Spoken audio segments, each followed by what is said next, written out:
Civil War soldiers were more likely to die from diarrhea than from bullets. No, really. The disease killed 44,000 Union soldiers. That's the equivalent of 10 entire Gettysburg battles, and that was just one of the many diseases they faced.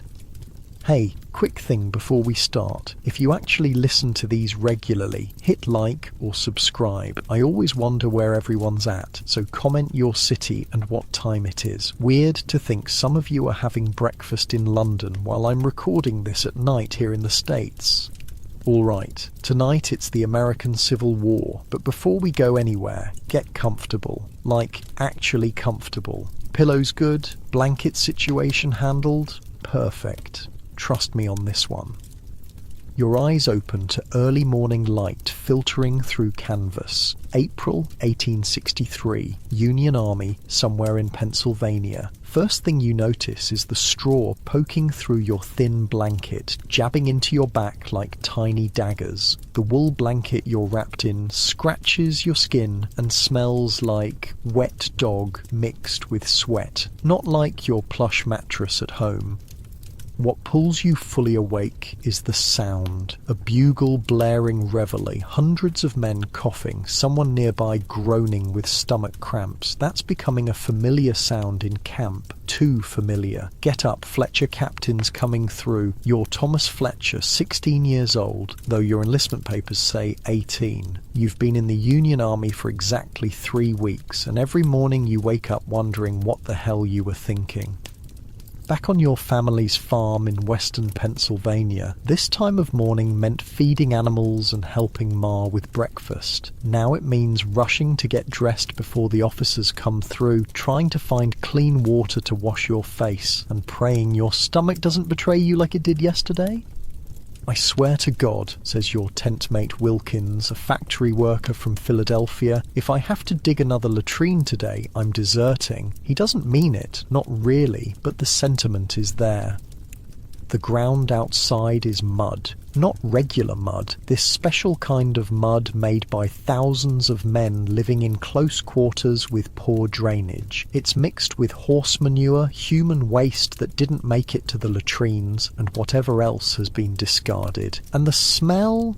Jesus. I can't even describe it properly. It was bad. Like, gag reflex bad. You'd probably need to breathe through your mouth. You know what's wild? 3 weeks ago, you were so excited to join. You'd heard Lincoln's call for volunteers, listened to the recruiter talk about glory and saving the Union, watched the town celebrate as you and 5 other boys signed up. Your ma cried, but your pa looked proud. Said you were doing what needed doing. Nobody told you about the mud, or the food, or the dysentery. Fletcher uniform inspection in 10 minutes. Get your ass moving. That's Sergeant Miller, former schoolteacher from Boston, seems to enjoy making your life miserable. You stumble out of your tent into the chaos of camp. 15,000 men all doing the same thing at once creates a special kind of madness. The camp stretches for miles, tents arranged in neat rows that somehow still look messy, campfires sending smoke into the morning air, men in various states of dress rushing about. Your stomach growls. Breakfast will be hardtack and salt pork, if you're lucky. Hardtack is basically a brick made of flour that could crack your teeth if you're not careful. Most guys soak it in coffee to soften it up. Problem is, sometimes that reveals the weevils living inside. Extra protein, the veterans joke. You're not laughing yet. Look alive, boys. It's Corporal Jenkins, looking way too chipper for this hour. Word is we're moving out tomorrow, heading south. The words send a jolt through you. South means closer to battle. You enlisted to fight, sure, but the reality of it is starting to sink in. They say Lee's army is on the move, Jenkins continues, lowering his voice like he's sharing state secrets. Could be the big one. William, the quiet farmer's son from Ohio who sleeps on your other side, looks up from lacing his boots. My pa says every battle is the big one until the next one comes along. Smart kid, William, barely older than you, but sometimes seems like he's carrying the wisdom of someone 3 times his age. His hands are permanently stained with dirt from the farm, much like yours. The morning routine is mind-numbing but necessary. Roll call, breakfast, more drilling, cleaning your rifle until you can see your reflection in the metal. You fired it exactly twice during training. Some of the boys had never held a gun before enlisting. "You seen Johnson this morning?" asks Wilkins, chewing on hardtack that makes an audible crunch with each bite. "Infirmary," says William quietly. "Fever got worse in the night." A moment of silence falls between you. 3 men from your company have already died of disease, and you haven't even seen battle yet. The infirmary tent is a place of nightmares, men moaning in pain, the smell of infected wounds and body odour, harried doctors moving from cot to cot with barely a glance at each patient. After breakfast, which is a generous way of describing what you just ate, it's drill time. 2 hours of marching back and forth across a muddy field, practicing formations that supposedly matter in battle. Forward march, right face, about face, load in 9 times, present arms. Your drill instructor is a weather-beaten man named Corporal Haynes who fought in the Mexican War. His voice carries across the field like thunder. "You call that a formation. My dead grandmother could make a straighter line again. The rifle is heavy. That's the thing nobody tells you. The Springfield Model 1861 weighs about 10 pounds, which doesn't sound like much until you're holding it at shoulder arms for an hour. Your muscles burn. Sweat trickles down your back despite the cool spring air. But Haynes keeps pushing. When you meet Johnny Reb on the battlefield, you'll thank me. Loading your rifle needs to be instinct. You hesitate, you die. You try not to think about the dying part.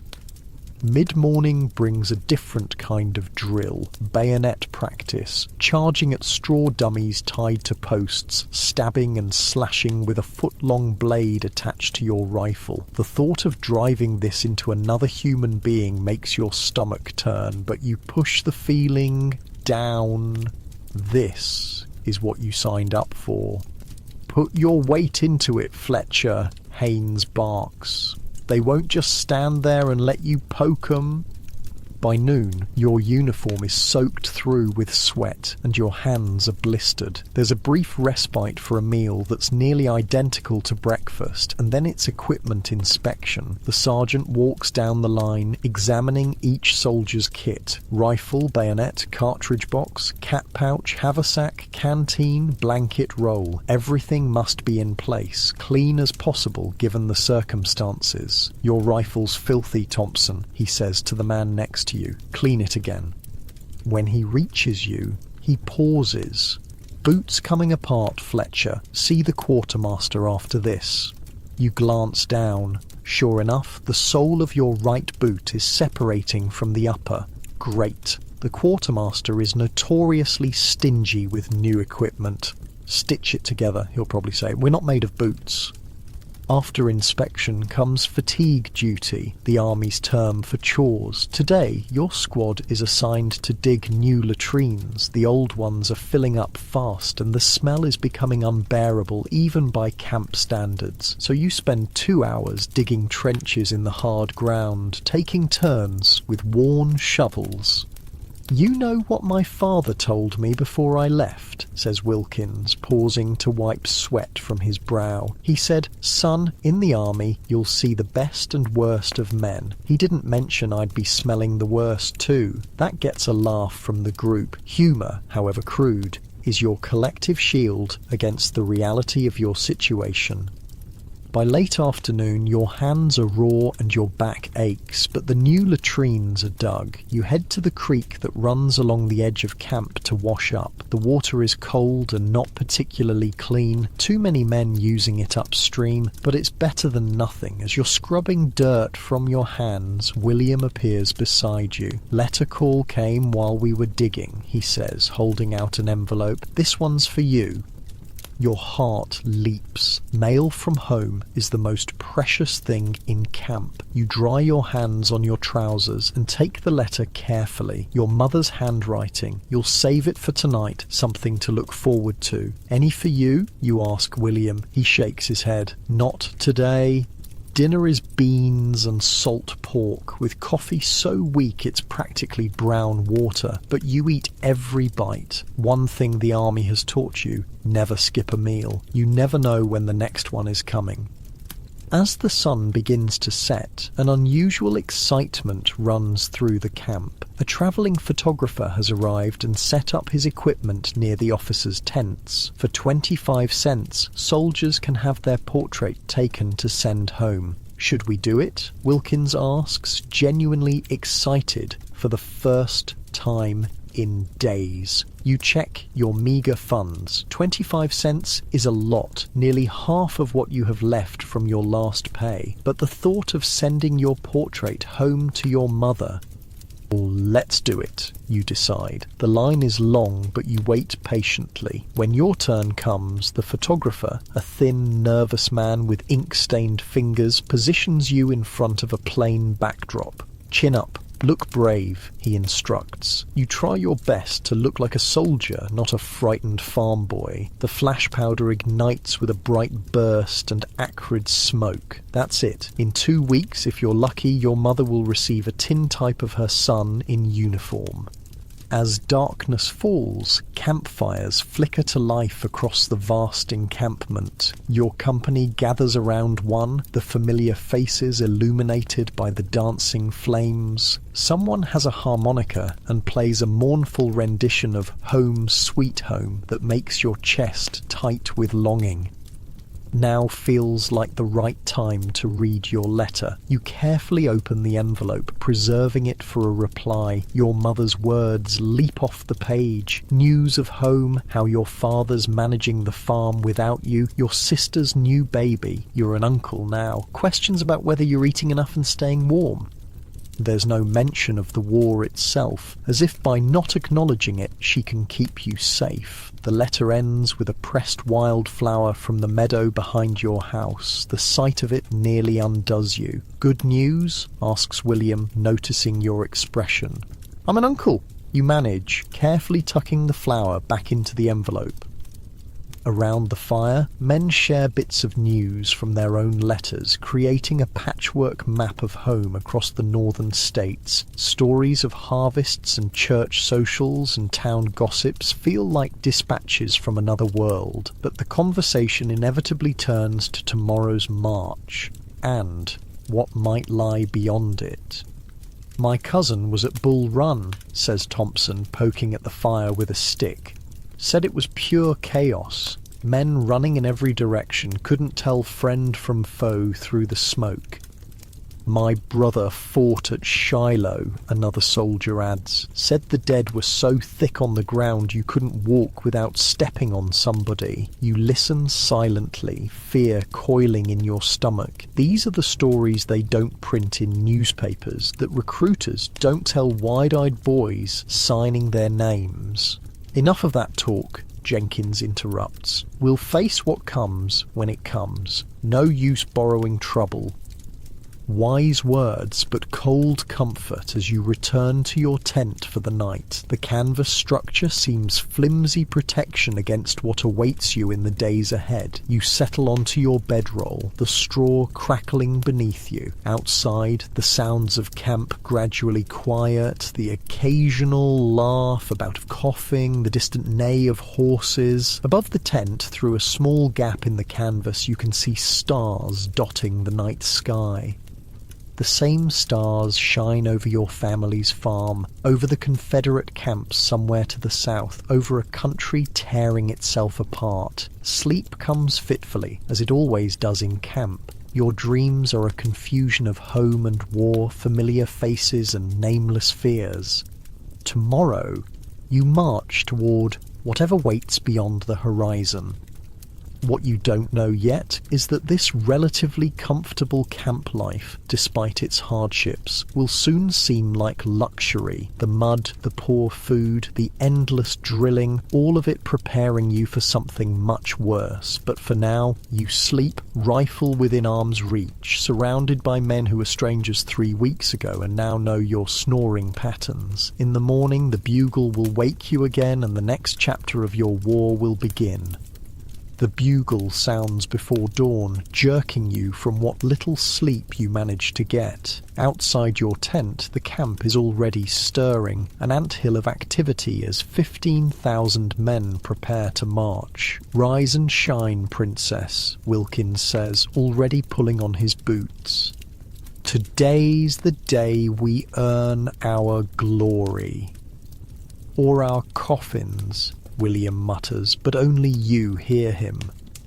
Breakfast is hardtack and lukewarm coffee. You've learned to pound the hardtack into crumbs and mix it with coffee, creating a grey paste that's easier to swallow than trying to bite the rock-hard biscuit. Tastes like wet cardboard, but it fills the stomach. By first light, you're standing in formation with your company. The morning air is crisp, mist hanging low over the fields. Captain Hayes paces in front of the line, his boots polished despite the mud. He's young for a captain, maybe 25, with a neat moustache and eyes that have already seen too much. "Men," he says, voice carrying across the silent ranks. "We march south today to join the main army, 10 miles at least. Light packs, full canteens. Any man who falls out will answer to me personally. 10 miles doesn't sound too bad. Back home, you'd walk that far, just checking fences." But that was without a 10-pound rifle, 40 rounds of ammunition, a bayonet, canteen, haversack, and everything else the army deems necessary. The regiment moves out with surprising order, each company filing into place on the road. From your position, you can see the column stretching ahead and behind, thousands of men in blue, a giant centipede winding through the countryside. The early sun glints off rifle barrels and brass buttons. Flags snap in the breeze. It would be beautiful if it wasn't terrifying. "You know what's crazy," Wilkins says, as you settle into the marching rhythm. "More people in this column than live in my entire hometown." He's right. It's hard to wrap your head around. All these men from farms and factories and shops across the Union, now moving as one massive organism toward whatever waits ahead. The first hour passes easily enough. The road is decent, spirits are high, and some men even sing as they march. John Brown's body echoes up and down the line. You join in at the chorus, feeling a part of something bigger than yourself. Then the road turns to mud. Recent rains have transformed the route into a brown soup that sucks at your boots with every step. What was a steady march becomes a slog. The singing dies away, replaced by curses and laboured breathing. Your pack straps dig into your shoulders. Each step requires extra effort to pull your foot from the mire. This, Wilkins pants beside you, is bullshit. 2 hours in, and the first men begin to fall out. Not many, mostly the obviously sick or elderly, but enough to notice the gaps forming in the column. An officer on horseback rides alongside, shouting encouragement that sounds more like threats. "Keep moving, any man stopping will face court-martial." By noon, your uniform is soaked with sweat despite the cool spring air. Your feet are screaming, blisters forming where your damp socks rub against poorly fitted boots. The column halts briefly beside a stream, officers allowing 15 minutes to refill canteens and relieve yourselves. You collapse on a patch of grass, legs trembling with fatigue. William sits beside you, face pale beneath a layer of road dust. Neither of you speaks, saving energy for what's ahead. Wilkins, somehow still energetic, drops down beside you and pulls off his boots. "First rule of marching," he says, inspecting his feet. "Take care of these, or you're finished." He produces a small tin of grease from his pocket and begins rubbing it on the raw spots. Got this from an old Mex War veteran. Sheep fat mixed with beeswax. Stops the rubbing. He offers you the tin. The grease smells rancid, but you apply it gratefully to your own blistered heels. It's disgusting, but feels instantly better. "How far you reckon we've come?" William asks, accepting the tin next. Wilkins squints at the sun. 5-6 miles, maybe. Halfway there, if the captain was telling the truth. The thought isn't comforting. The 15-minute rest ends too quickly. Back on your feet, back in formation, back to putting one foot in front of the other. The road climbs now, winding up a gentle hill that feels like a mountain to your tired legs. As you crest the rise, something new appears ahead. Wagons, dozens of them coming toward the column. Ambulance wagons painted white with red crosses. The column parts to let them pass, and that's when you get your first real look at war. The wagons are packed with wounded men. Some sit upright, bandages around heads or arms, eyes vacant. Others lie flat, moaning with each bump in the road. The worst are ominously still, covered with blankets despite the warm afternoon. "Jesus Christ," Wilkins whispers, his usual humour gone. A soldier in a blood-stained uniform sits at the edge of one wagon, missing an arm below the elbow. His remaining hand clutches a Bible. He makes eye contact with you as the wagon passes, and you see something in his expression that chills you. Not pain, but a strange distance, as if he's looking at you from across an unbridgeable chasm. The wagons keep coming. 10, 20, 30. How many men? Hundreds. At least, all headed north, away from wherever you're marching toward. "That's the 12th Massachusetts," someone in the ranks says. "They got hit bad at Chancellorsville." Chancellorsville. The name means nothing to you now, but soon it will join the growing lexicon of battle names that every soldier knows, places where men died in droves. The column marches on, but the mood has changed. The reality of what awaits has been made flesh in those broken bodies. Conversation dies away. Even the officers ride more quietly. By late afternoon, your world has narrowed to the few feet of road ahead and the endless cycle of placing one foot before the other. Your shoulders burn from the weight of your gear. Your throat is parched despite careful sips from your canteen. Hunger gnaws at your belly.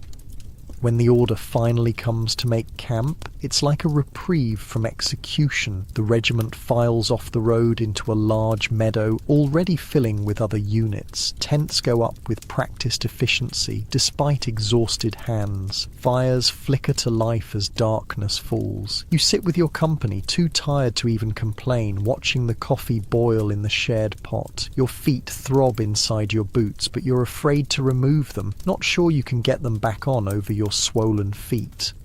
10 miles, the captain said. Wilkins groans, lying flat on his back. That was 15 if it was a step. 16, corrects a new voice. You look up to see a lean, weathered soldier standing at the edge of your firelight. He's older, 30 at least, with a sergeant's stripes and a cavalry trooper's unmistakable bow-legged stance. "Saw you boys coming in," he says, squatting down beside your fire. "First big march?" You nod, too tired for words. He chuckles. Gets easier. Sort of. He extends a hand. "Sergeant Michael Reeves, 8th Pennsylvania Cavalry." "You been fighting long?" William asks after introductions. Reeves nods, accepting a cup of coffee from Wilkins. "Since 61. Bull Run, Peninsula Campaign, Antietam, Fredericksburg." He lists the battles like stops on a familiar road. "What's it like?" you hear yourself ask. "The fighting, I mean." Reeves studies you over the rim of his cup. His eyes are green, you notice, but somehow darker than any eyes you've seen. Ain't like anything they tell you, he says finally. Ain't glorious, ain't noble. It's loud and it's confusing and it's... He pauses. It's men trying to kill each other is what it is. He must see the fear in your faces because his expression softens slightly. Look, you're in a good outfit. 6th Corps has solid leadership. Stay together, do what your officers tell you, and most of you will make it through. Most, not all. The word hangs in the air. Any of you boys know how to play poker? Reeves asks, changing the subject. None of you do, but he teaches you the basics using pebbles for chips. For an hour, you forget your aching feet and the long march ahead as you learn flushes and straights and full houses. Reeves wins most hands, but lets each of you take a victory too. As the game winds down, he becomes reflective. Been at this 2 years now, he says, shuffling the worn cards with practiced ease. Seen things I hope you boys never do, but I'll tell you this, it ain't the Rebs you need to fear most out here. What then? Asks William. Yourself, Reeves says simply. Fear will kill you faster than any bullet. Man gets scared enough, he freezes up, or he runs. Either way, he's done for. He deals another hand, then continues. But there's something worse than fear out here. You wait for him to continue, not sure you want to hear it. Indifference, he says. Seen it happen to good men. They stop caring, stop seeing the dead as people, start thinking of everything as just something to get through. He taps the deck. That's when you lose something you don't get back. The conversation turns sombre after that. Reeves bids you good night, promising to look for you when the dance starts, as he puts it. Sleep comes quickly, despite the hard ground. Your body is too exhausted to care about comfort, but sometime in the dead of night you wake suddenly, unsure why. Then you hear it, screaming. Not battle cries or calls for help, but the terrible sound of a man trapped in his own mind. Night terrors, William whispers beside you. My uncle got 'em after the Mex War. Somewhere in the vast encampment, a soldier is reliving horrors in his sleep. The screams eventually stop, but sleep is harder to find afterward. Dawn arrives with the inevitable bugle. Your body protests every movement, muscles stiff from yesterday's march, but there's no choice. The army moves on with or without you. Breakfast is meagre. The supply wagons are running behind, the quartermaster explains. You divide hardtack and share coffee, everyone getting less than they need. As your company forms up, you notice gaps in the ranks. Some men who started yesterday aren't here today, fallen out, sent to the ambulance wagons, or simply disappeared in the night. Desertion is rarely mentioned, but everyone knows it happens. The second day's march begins like the first, but the pace seems slower. Men are already tired, feet already blistered. The road is crowded now with artillery batteries, supply wagons and cavalry scouts moving back and forth along the column. Around mid-morning, a new sound reaches your ears, a distant rumble like summer thunder, but in a cloudless sky. Artillery, says an older private named Davis. Big guns, 15-20 miles south. A murmur passes through the ranks. Battle, somewhere ahead. The abstract suddenly becomes concrete. Your mouth goes dry despite the water in your canteen. The column presses on, the distant bombardment a constant reminder of your destination. The officers look more serious now, conferring in hushed voices as they ride alongside. By noon, new sights appear along the roadside, evidence that the war has passed this way before. A chimney standing alone, the house it belonged to now ashes and blackened timbers, fields trampled by thousands of boots and hooves, an abandoned cannon, its barrel burst from overuse.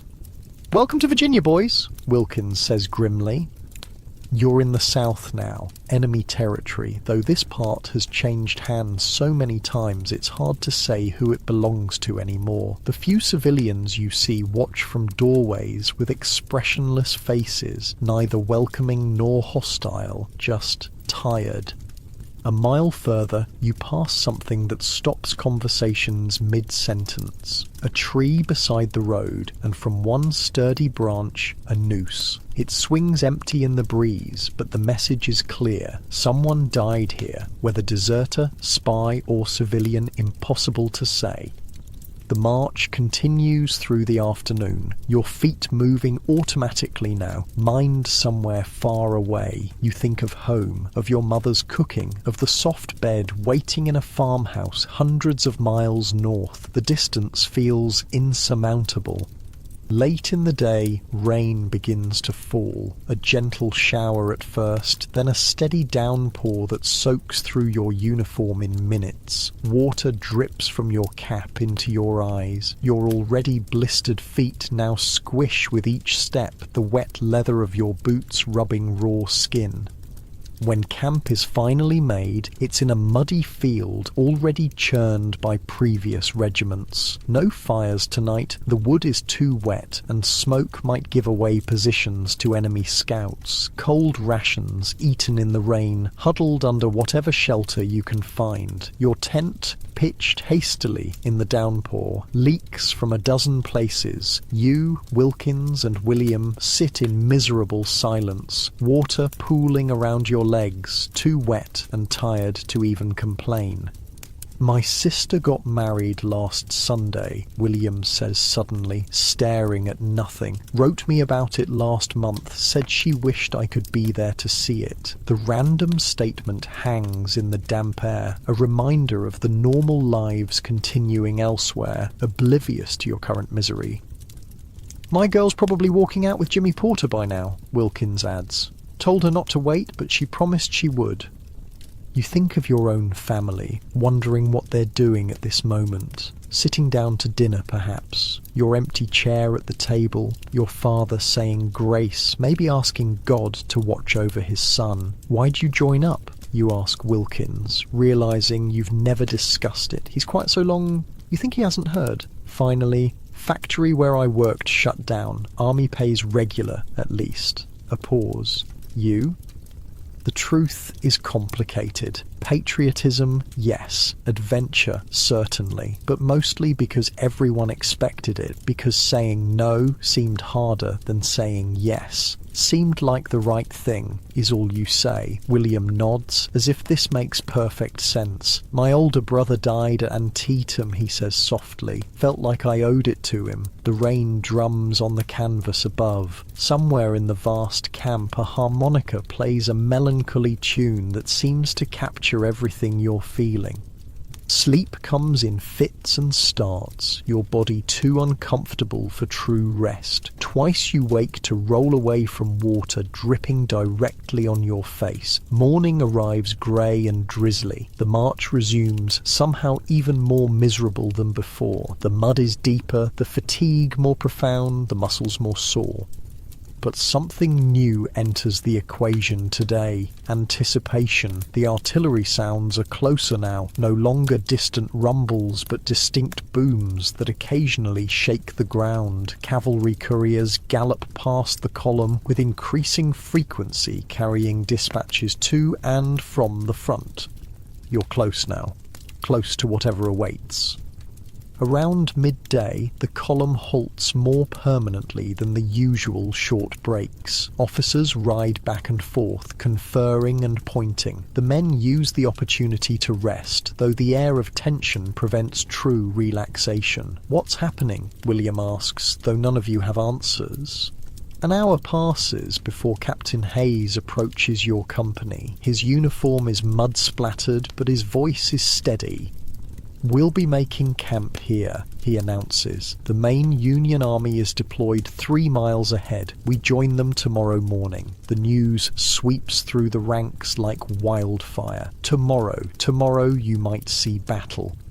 As tents are raised and fires lit, rumors fly faster than cavalry scouts. The Confederate army is just beyond that ridge. No, they're retreating toward Richmond. Lee himself is commanding the Southern forces. No, he's miles away. The fighting will be minimal. No, it will be the biggest battle of the war. In this storm of speculation, Sergeant Reeves appears at your campfire again. He looks different today. Alert, focused, his cavalry uniform crisp despite the conditions.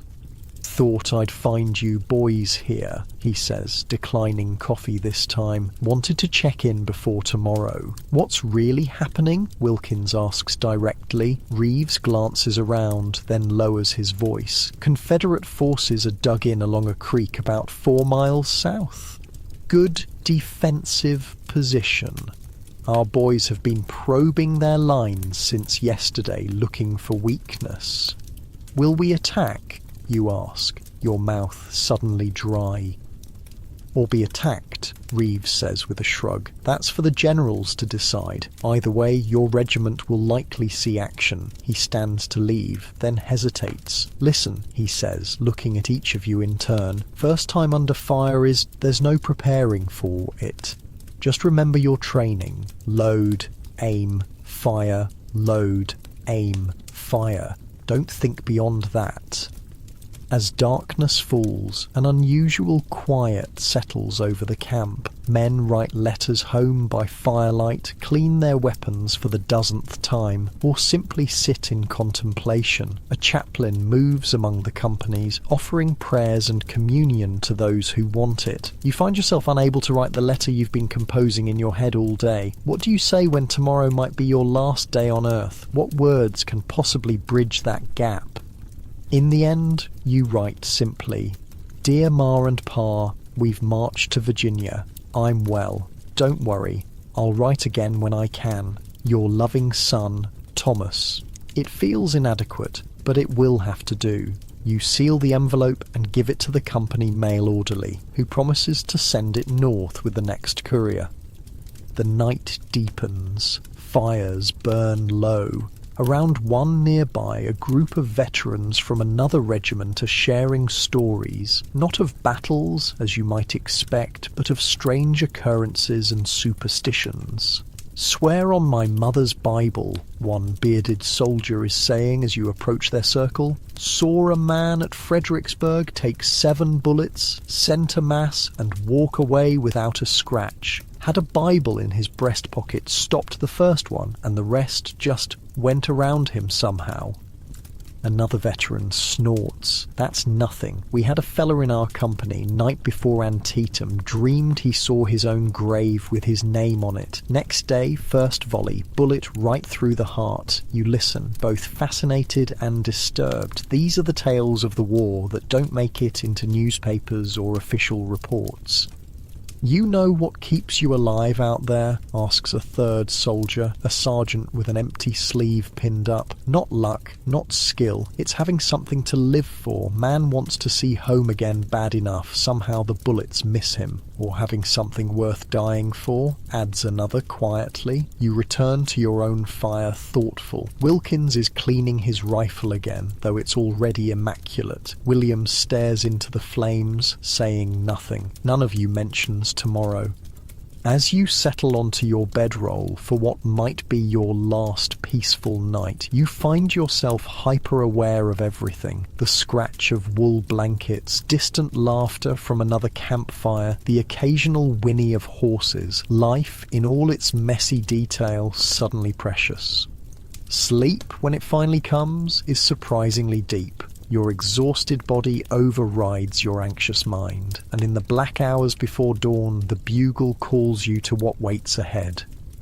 The bugle tears through darkness, jerking you from sleep. For a moment, disorientation grips you. Where are you? Then reality crashes back. Virginia, the army, today. Around you, the camp erupts into activity. Men stumbling from tents, officers shouting orders, the clatter of equipment being gathered in the pre-dawn gloom. No time for proper breakfast, just hardtack stuffed into pockets and cold coffee gulped down between preparations. Captain Hayes moves through the company, his face grim. Full battle gear, 60 rounds of ammunition per man. Fill your canteens completely. Your hands shake slightly as you prepare. Loading your cartridge box feels different today. Each paper-wrapped bullet might soon be fired at another human being, or might save your life. The weight of your equipment, normally annoying, now feels reassuring, especially the bayonet. As the eastern sky lightens to grey, your regiment forms up with the others of your brigade. No drums this morning, no bands playing, just thousands of men standing silently in formation, breath fogging in the cool air. Colonel Montgomery, your regimental commander, rides to the front. Even from your position in the ranks, you can see his face is deadly serious. Men of the 140th Pennsylvania, his voice carries over the quiet ranks. Today we join the Army of the Potomac in battle against Confederate forces. You will conduct yourselves with courage and discipline. Remember your training. Remember why we fight. For the Union. For freedom. The speech is brief, lacking the fiery patriotism of recruitment rallies. This is different. This is real. The regiment moves out as dawn breaks, marching in column along a narrow country road. After about an hour, you notice a change in the surroundings. Fence rails torn down for firewood, trees splintered by artillery, deep ruts in the road from gun carriages, the signs of armies. Then you hear it. Not the distant rumble of yesterday, but actual gunfire. Sharp cracks of rifles, the heavier boom of artillery. It's still some distance away, but unmistakable now.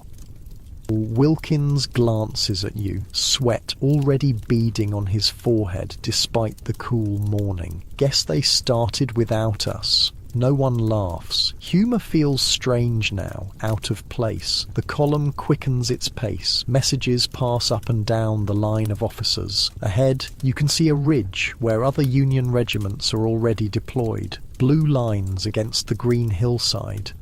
"That's our position," Captain Hayes announces, pointing to an open field near the centre of the ridge. "We're reinforcing the line. As your regiment approaches, the sounds of battle grow louder. You can now distinguish individual volleys, the synchronised crash of hundreds of rifles firing at once. The ground occasionally trembles from artillery. Your mouth is desert dry despite water from your canteen. Your bowels feel loose. Veterans say it happens to everyone before battle, the body preparing to shed weight for flight or fight. Some men stop to relieve themselves at the roadside, ignoring the usual camp modesty. "Jesus," William whispers beside you. "Look at that." Beyond the ridge, smoke hangs over the distant tree line, white puffs from artillery mixed with the darker smoke of rifle fire. Through gaps in the smoke you can see flashes of movement, men advancing, retreating or falling. Colonel Montgomery halts the regiment at the base of the ridge. "Fix bayonets." The sound of steel blades clicking onto 1,500 rifle barrels sends a chill through you. This isn't drill anymore. You climb the ridge in line of battle, shoulder to shoulder with the men of your company, other companies ahead and behind. Every step brings the sounds of conflict closer, louder. At the crest, you get your first clear view of the battlefield below. It's nothing like you imagined. A creek runs through a shallow valley bordered by woods on the far side. Between the ridge where you stand and that creek is open farmland, now torn by shell holes and scattered with dark shapes you realise with horror are bodies. The far woods are shrouded in gun smoke, but you can see flashes of fire within, Confederate positions.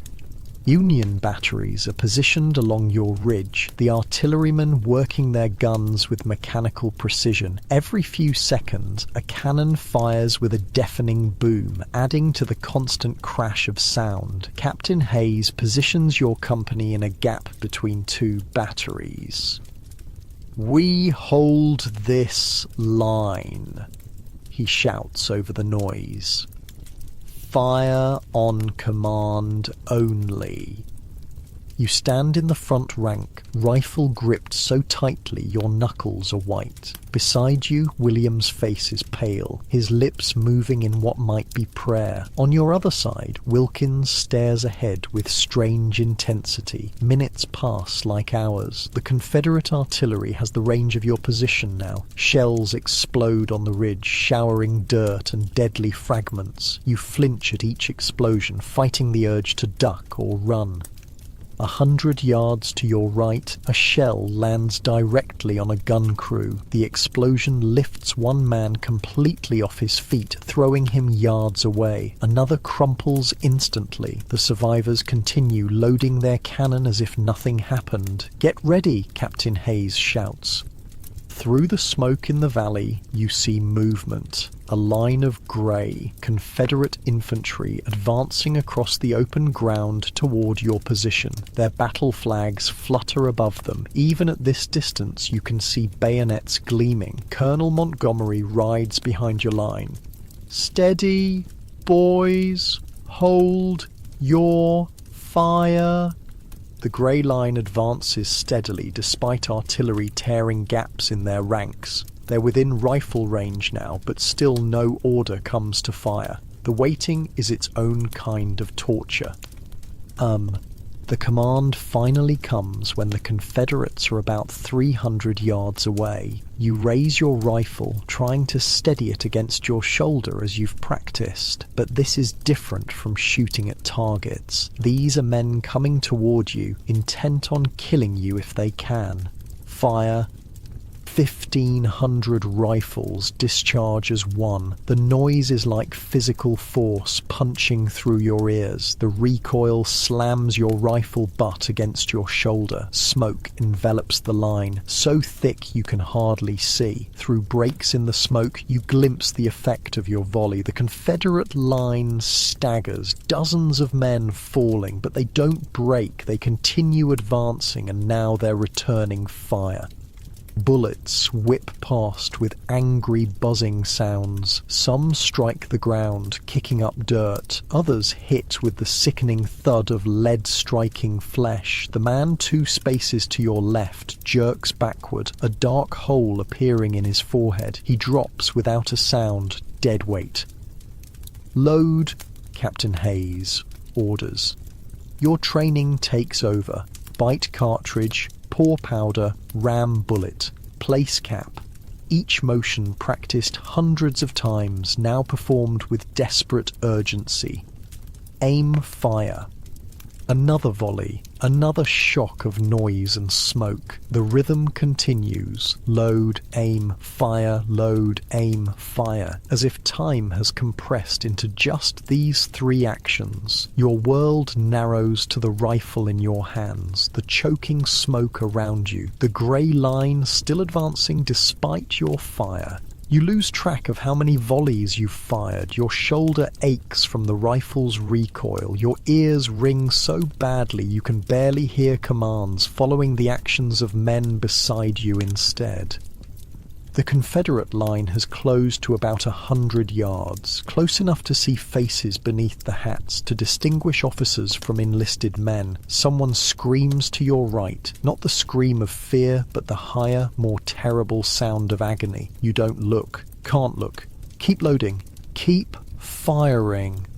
A new sound cuts through the chaos. The rebel yell. The Confederate line surges forward at a run, their high-pitched battle cry sending ice through your veins.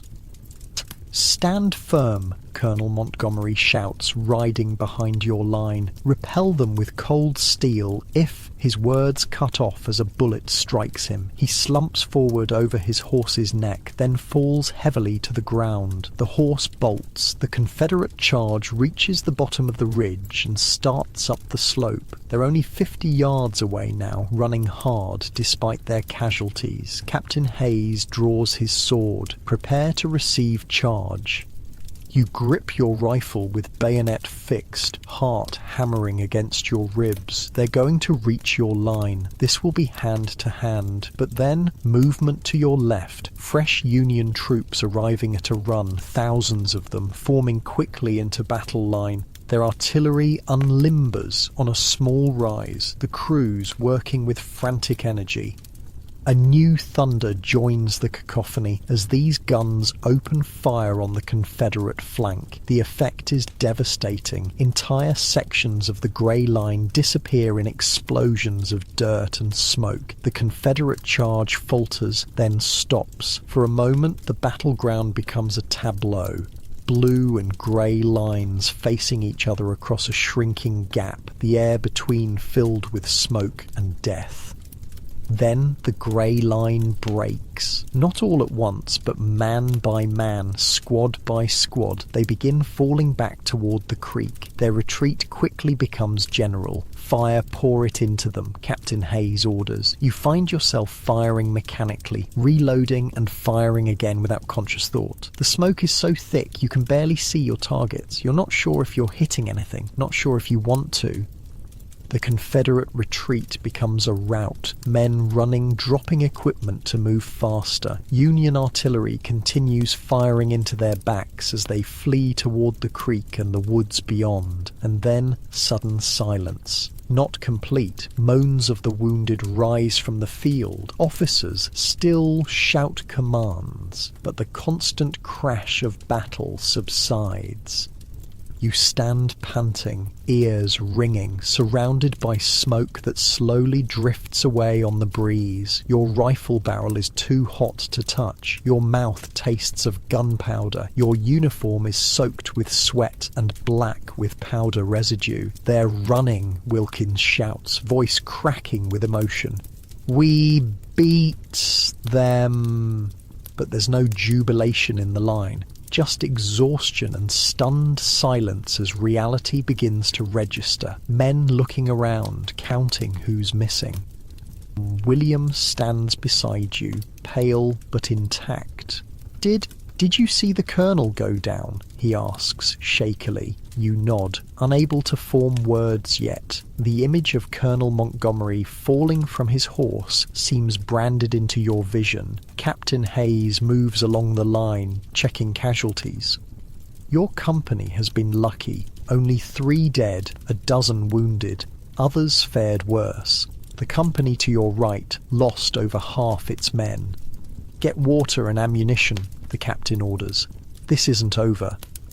He's right. In the distance, Confederate artillery still fires occasionally. Their infantry has retreated, but they're regrouping beyond the creek. This was just one engagement in what might be days of battle. The wounded are carried to the rear, where field hospitals have been established in farmhouses and barns. The dead are laid in rows, awaiting burial details. You help carry one of your company, a man named Ellis, who you barely knew, placing him gently beside others in blue uniforms. Hours pass in a strange blur. You help distribute ammunition, carry water to the artillery crews, build hasty breastworks along the ridge using fence rails and dirt, anything to stay busy to avoid thinking about what just happened, what might happen next. Late afternoon finds you sitting with Wilkins and William in the shelter of a stone wall. You're eating salt pork and hardtack, though none of you has much appetite. The food sticks in your throat, but you force it down, knowing you need strength. I never fired a gun at a living thing before today, William says quietly. Not even a rabbit? Wilkins nods. I kept imagining they were targets, like at drill. He pauses. Except targets don't scream when they fall. You say nothing. What is there to say? You're all trying to process experiences that have no frame of reference in normal life. You boys made it then. Sergeant Reeves appears beside your wall, dismounting from his horse with fluid grace. His uniform is dusty, and there's a bandage around his left forearm, but he seems otherwise intact. Your first taste of it, he says, sitting heavily beside you. Not a question. Is it always like that? You manage to ask. Reeves shakes his head. No, sometimes it's worse. He accepts a drink from your canteen. You held the line. That's what matters. We killed them, William says, voice hollow. We just killed them. They were trying to kill you too, Reeves replies, not unkindly. That's war. A shout from the ridge interrupts whatever else he might have said. Officers are calling men back to positions. In the distance, movement in the Confederate lines suggests another attack may be forming. Back to it, Reeves says, standing. Remember what I told you. Focus on the immediate. Load, aim, fire. The rest is... He gestures vaguely. The rest comes later. The expected Confederate attack doesn't materialize before darkness falls. Instead, both armies settle into an uneasy nighttime vigilance. Your regiment remains in position on the ridge, half the men awake at any time while others catch what sleep they can. You're among the first watch, standing in the darkness, rifle ready, staring toward where you know the Confederate lines must be, though you can see nothing. Occasionally, a flare illuminates the landscape, casting eerie shadows, or artillery fires blindly into the night.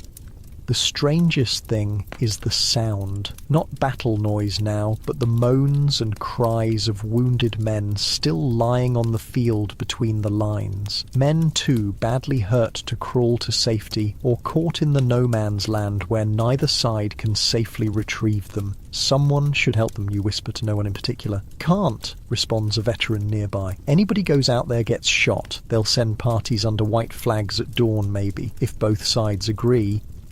The thought of wounded men lying all night in the darkness is almost worse than the battle itself. Some call for water, others for their mothers. Many just moan, a sound that seems to come from everywhere and nowhere in the darkness. When your watch ends at midnight, you find no rest in sleep.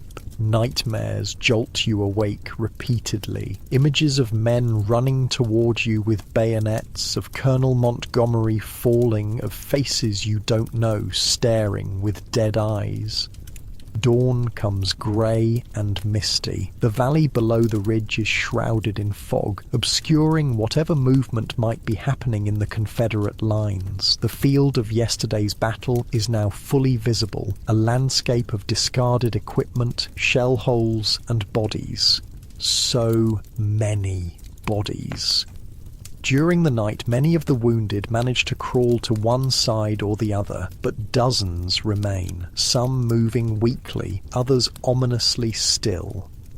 Captain Hayes gathers your company. His face is haggard, eyes red from lack of sleep. We're being relieved, he announces. Another division is taking our position. We're to move north and then east to join a flanking movement. The news brings no celebration, just nods of acknowledgement. After yesterday, emotional responses seem muted, as if something inside has been temporarily switched off. Your regiment marches away from the ridge by mid-morning. The sounds of battle resume behind you, the fight continuing with fresh troops. You feel a strange mix of guilt and relief at leaving. The march takes you through terrain untouched by yesterday's fighting. Farmland still neat and productive. Orchards heavy with early summer fruit. The contrast with the blasted landscape of the battlefield is jarring. "Permission to fill canteens, sir?" Wilkins asks when you pass a clear stream. Captain Hayes nods. Quickly. The cool water is the most wonderful thing you've tasted in days. You drink deeply, then splash some on your face, washing away layers of sweat, gunpowder and dirt. Your reflection in the water startles you. Is that really your face? Hollowed cheeks? Sunburned forehead, eyes that look somehow older than they did a week ago. The face of someone you don't fully recognize. The regiment continues its march through the afternoon, eventually joining a larger column moving toward the sound of distant battle. Another fight happening somewhere ahead. By evening, you've covered nearly 15 miles and find yourselves on another ridge overlooking different Confederate positions. Camp is made hastily. No tents tonight, just sleep where you can find level ground. The usual routines of army life resume with mechanical precision. Cook fires, coffee, hardtack soaked to edible softness, cleaning rifles fouled by yesterday's firing. You sit with your company, listening to subdued conversations around the fires, men speaking of home, of before, small talk that carefully avoids mentioning yesterday or tomorrow. "You know what I miss most," Wilkins says suddenly. "Ice cream. Stupid, right? With everything else, that's what I think about." "Fresh bread," offers William, still warm from the oven. Others join in. Clean sheets, coffee that doesn't taste like mud, the sound of church bells on Sunday morning. This is how soldiers cope, you realise, finding moments of normal in the midst of the insane, remembering they're still human despite what they've seen, what they've done. As darkness deepens, a messenger arrives for Captain Hayes. You watch as he reads the dispatch by firelight, his expression unchanging. "Tomorrow," he tells the company officers gathered around him, "we attack at dawn." The words pass through the camp like a chill wind. Tomorrow. Again.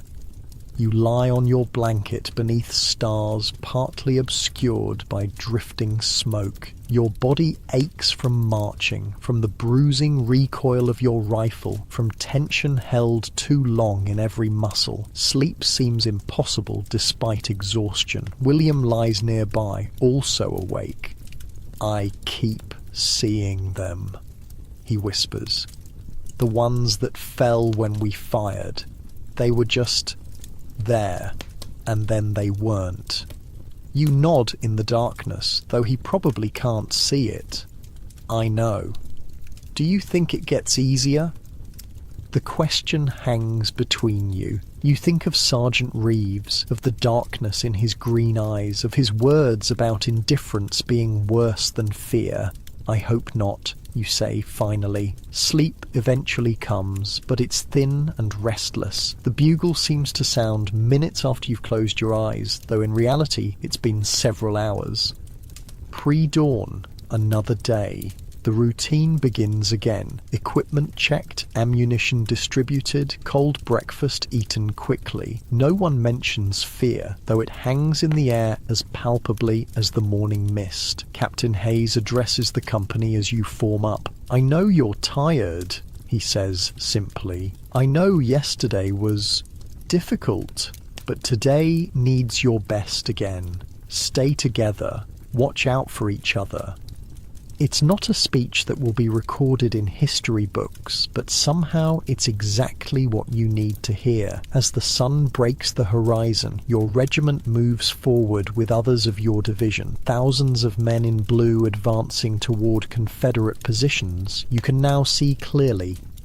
Earthworks along a tree line, artillery positioned at strategic points, grey uniforms moving behind barricades. The same fear rises in your throat, the same certainty that you can't possibly survive this. But now there's something else too, the knowledge that you've done this before, that the men beside you have too. Wilkins glances at you as you advance across the open ground. "See you on the other side," he says with a forced grin. William nods grimly on your other side. Together. The Confederate artillery opens fire. The ground ahead erupts in explosions of dirt and smoke. Men fall. The line continues forward. You grip your rifle tightly. Load, aim, fire, like Reeves said. Don't think beyond that. The immediate is all that matters now. The battle begins anew. Days blend together after that. Battle becomes routine, if such a thing is possible. You learn to function with little sleep, to eat when food is available, to find moments of rest in the strangest places. Your body adapts to constant movement, to the weight of your gear, to the bruising recoil of your rifle. The grand choreography of armies continues, marching, fighting, retreating, advancing. Sometimes you understand the strategy, often you don't. You're a small piece in an enormous machine, moving where directed without seeing the whole picture. 3 weeks into your first campaign, your regiment is pulled back from the front lines for rest and resupply. The camp established in a peaceful meadow feels like paradise after what you've experienced. Real tents, regular meals, no immediate danger of artillery shells tearing through your sleep. I could get used to this, Wilkins sighs, stretched out on his blanket in the shade of an oak tree. His face is deeply tanned now, except for a pale strip across his forehead where his cap sits. Like all of you, he's noticeably thinner than when you started. William nods agreement, carefully writing a letter home. The quiet farmer's son has changed perhaps the most, still reserved but with a new steadiness about him. Battle seems to have settled something in his character. Mail call. The announcement sends a ripple of excitement through the camp. Letters from home are precious currency here, worth more than tobacco or coffee for morale. The company gathers around as the male orderly reads names. When yours is called, your heart leaps. 2 letters. One from your mother and one from your father, a rare correspondent. You retreat to a quiet spot to read them. Your mother's letter is news of home, crops growing well, neighbours helping with the harvest, church socials and local gossip, normal life continuing in your absence. She asks about your health, your food, whether you have warm enough clothes, motherly concerns that now seem almost quaint given what you've experienced. Your father's letter is briefer but strikes deeper. I pray for your safety daily, he writes. Remember that courage isn't absence of fear, but mastery of it. Your grandfather said that after Shiloh, and I've never forgotten it. We're proud of you, son. The words blur as your eyes fill unexpectedly. You fold both letters carefully and tuck them into your breast pocket, close to your heart. When you return to your company's area, Sergeant Reeves is there. The cavalry scout has appeared periodically throughout your campaign, checking on you and your friends with a gruff concern he pretends not to feel. Heard your outfit was getting a breather, he says, squatting beside your fire. He looks more worn than when you first met him. A fresh scar on his chin, uniform more threadbare, but his green eyes still alert. Any news from the other fronts? William asks, always hungry for the bigger picture. Reeves accepts a cup of coffee. Vicksburg's still holding out against Grant, but word is they're starving in there, and there's something brewing in Pennsylvania. Lee's army is moving north. This catches everyone's attention. Confederate forces pushing into Union territory is significant news. How far north? You ask, thinking of your family's farm. Not sure yet, but far enough to worry the brass. Reeves sips his coffee. Enough war talk. Any of you boys playing cards tonight? The evening turns to poker, with Reeves teaching you more advanced strategies than the basics he showed before. You bet with hardtack cookies instead of money, and for a few hours the war seems distant. As darkness falls and conversation quiets, Reeves grows reflective. 3rd summer of this war, he says, gazing into the fire. Sometimes I can hardly remember what came before, what it was like to sleep in a bed, wake up without wondering if it might be my last morning. No one speaks, each lost in similar thoughts. Had a dream last night, Reeves continues. I was back home in Pennsylvania, working the field behind my father's house, sun on my back, no sound but the insects and the rhythm of the scythe. He pauses, woke up crying like a baby. Isn't that something? In this moment you see beneath the veteran's armour to the man beneath, just as frightened, just as homesick as any of you, but carrying it longer. We'll get back there, William says with quiet certainty. All of us. Reeves smiles, a rare sight. Sure we will, farm boy. Sure we will. The peaceful interlude lasts 3 days. On the 4th morning, orders come to march again. Word spreads through the camp. You're heading north to counter Lee's advance into Pennsylvania. The war is moving toward home. The march is long and grueling, covering nearly 20 miles each day. Summer heat bakes the roads to dust that coats your uniforms, irritates your eyes and dries your throat. Water becomes precious, each creek or well a moment of blessed relief. But there's a different energy to this march. You're moving to defend northern soil, perhaps even your own state. The abstract cause of union becomes suddenly concrete. Towns you pass through welcome you with food and water. Civilians line the roads cheering as your regiment marches through. Women press small gifts into soldiers' hands. Handkerchiefs, small Bibles, cookies wrapped in paper. Children run alongside the column until chased away by sergeants. Almost feels like we're people again, not just soldiers, Wilkins remarks after a young girl gives him a bright red apple. The column pushes on, days blending into a haze of dust, sweat and blistered feet. Rumours fly constantly. Lee's army is headed for Harrisburg, no, for Philadelphia, no, for Washington itself. The outcome of the war might hang on the coming battle. One evening, camped in a small valley in Maryland, Captain Hayes addresses the company. He looks older than his years now, the responsibility of command etching lines in his face. Tomorrow we cross into Pennsylvania, he says. Intelligence suggests Confederate forces are converging near a town called Gettysburg. We'll likely engage them within 2 to 3 days. A ripple of murmurs passes through the gathered men. Gettysburg is just 70 miles from Pittsburgh. This is home territory. I know many of you are Pennsylvania men, Hayes continues. This fight will be different. It's one thing to defend the Union as an idea. It's another to defend your own soil, your own people. He pauses, looking at each man in turn. Remember your training. Remember your discipline. That's what will carry the day, not emotion. After he leaves, your company sits quietly around the fire. The gravity of the moment has settled on everyone. My cousin lives near Gettysburg, Thompson says, breaking the silence. Has a dairy farm. My aunt and uncle are in Chambersburg, another adds. Just west of there. Hope they've moved east, William says softly. Confederate army strips the land bare as it moves. Takes everything? Food, horses, even shoes. The thought of your own family potentially in the path of war makes your stomach knot.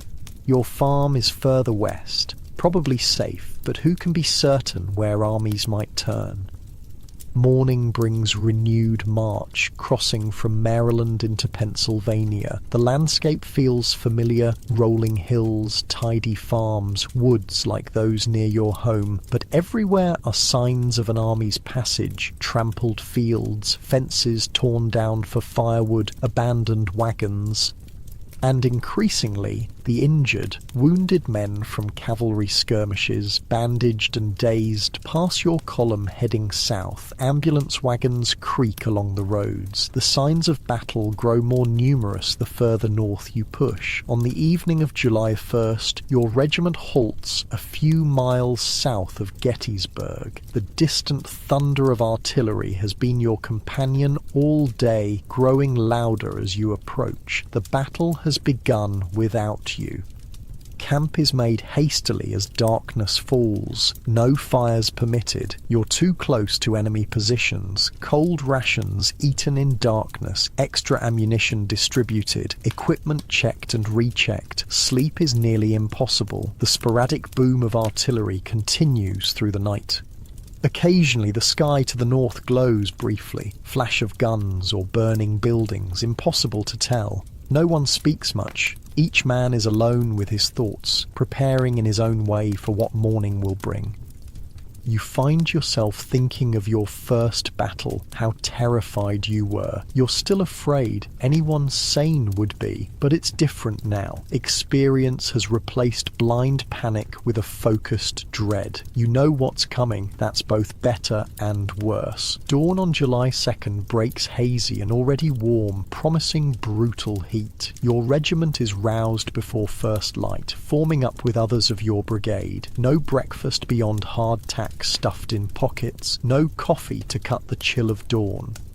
The march to the battlefield takes less than an hour. As you crest a low ridge, the scene unfolds before you, a panorama of war stretching across rolling Pennsylvania farmland. Gettysburg sits to the north, a small crossroads town now the focus of two massive armies. To the west and north, Confederate forces hold positions along Seminary Ridge. Union troops occupy the high ground south of town, Cemetery Hill and a fishhook-shaped line extending south along Cemetery Ridge. It's the largest concentration of military might you've ever seen. Tens of thousands of men, hundreds of artillery pieces, all positioned for the day's coming slaughter. They've got the high ground, William observes. That's good. Your regiment is directed to a position on the Union left flank, near a hill covered with massive boulders that someone says is called Little Round Top. As you march into position, you pass field hospitals already overflowing with yesterday's wounded. Surgeons work at makeshift tables, sleeves rolled up, arms bloody to the elbows. Don't look, Wilkins advises, but you can't help it. The image of a pile of amputated limbs beside one hospital tent burns into your memory. Your company takes position in a line of battle, rifles loaded, bayonets fixed, and then waiting, the soldier's eternal occupation. Minutes stretch to hours as the summer sun climbs, beating down mercilessly. Around noon, a rider approaches at a gallop, Sergeant Reeves. He reins his lathered horse to a stop near Captain Hayes.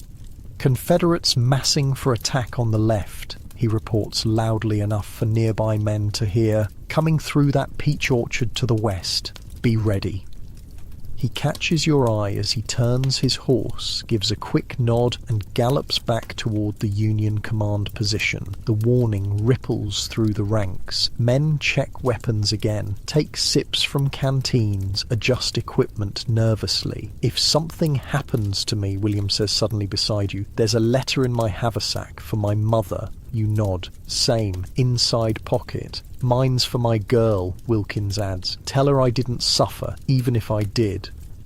This conversation, or ones like it, happens before every battle, a soldier's will and testament entrusted to friends who might soon need the same favour. The attack, when it comes, is like a force of nature. Confederate artillery opens first, shells screaming overhead or exploding among your ranks. Men duck instinctively, though it offers little protection. The air fills with smoke, dirt, and the screams of the wounded.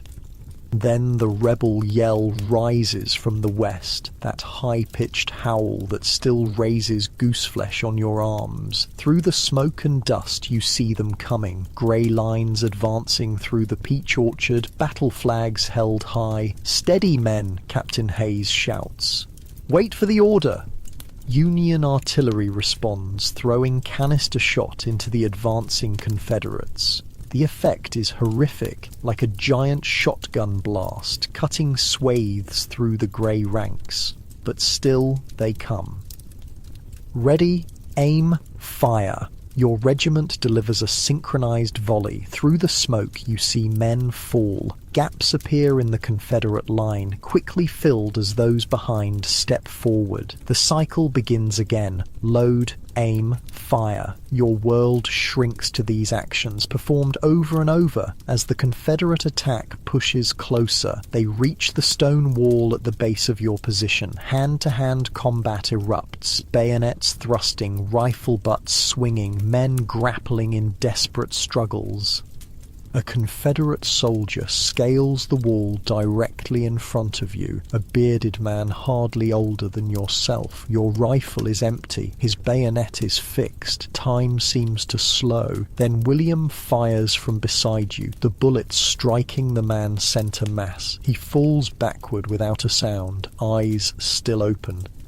"Reload!" William shouts at you, already ramming another bullet down his own barrel. The attack continues for what feels like hours but might be minutes. Time has no meaning in battle. Confederate forces push hard against your position, threatening to break through at several points. At a crucial moment, with your line wavering, Captain Hayes leaps atop the stone wall, sword raised.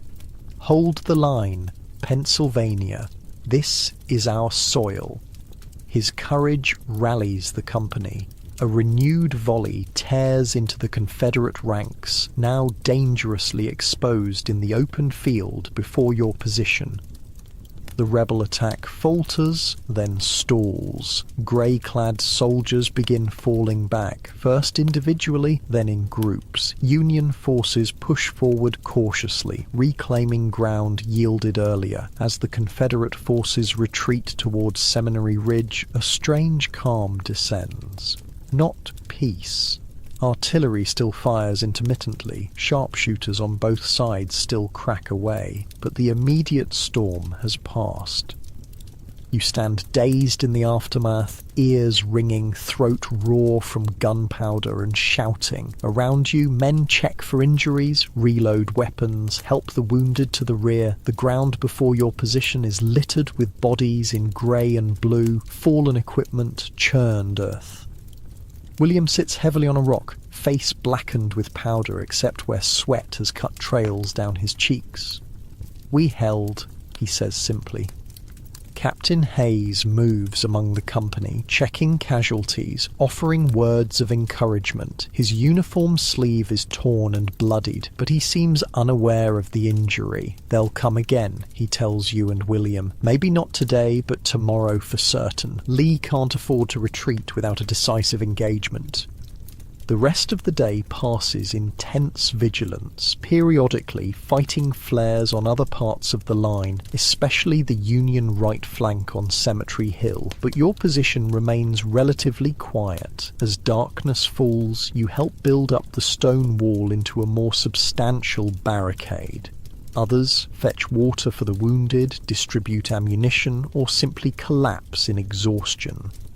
Wilkins returns from helping at a field hospital, his face ashen. "They're amputating down there like it's going out of style," he says, dropping beside you behind the wall. "Arms, legs, doesn't matter. Doc says it's remove or lose 'em to gangrene." You hand him your canteen silently. What can you say? This is the reality of your world now.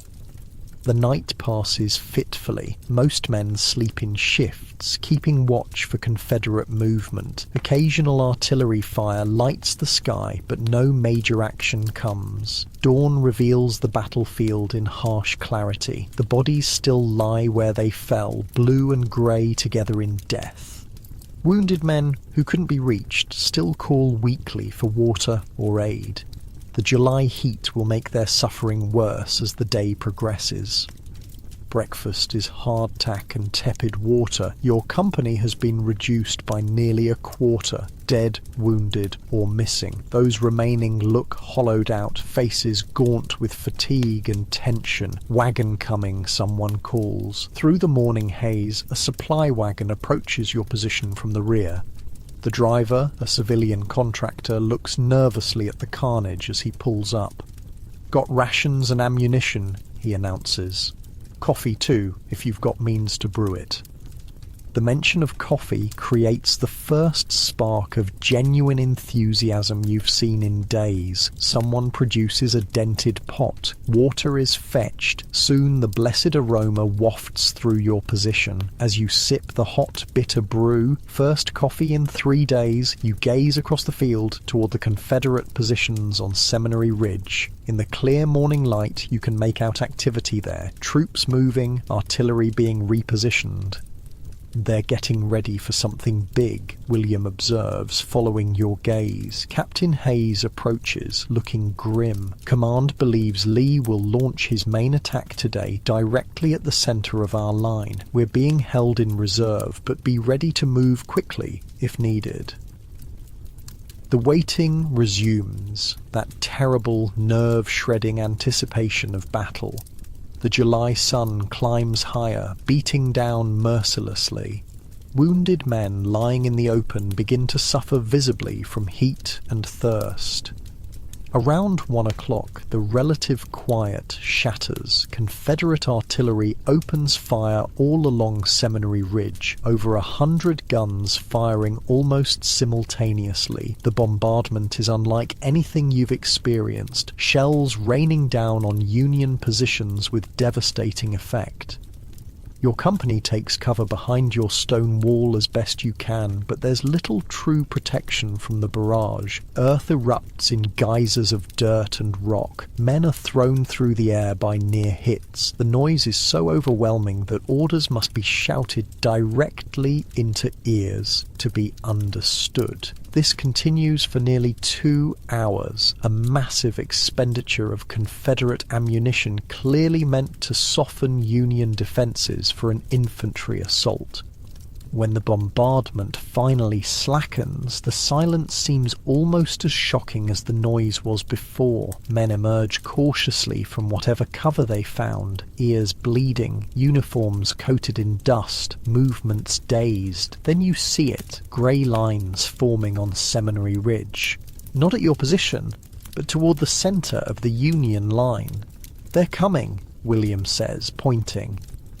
Nearly 15,000 Confederate troops begin advancing across the open ground toward the Union center, the largest single assault you've witnessed. Even from your position a mile south, the sight is awe-inspiring and terrible. Union artillery opens on the advancing lines. Huge gaps appear in the Confederate ranks, immediately filled as men close up. Still they come, maintaining formation despite devastating losses.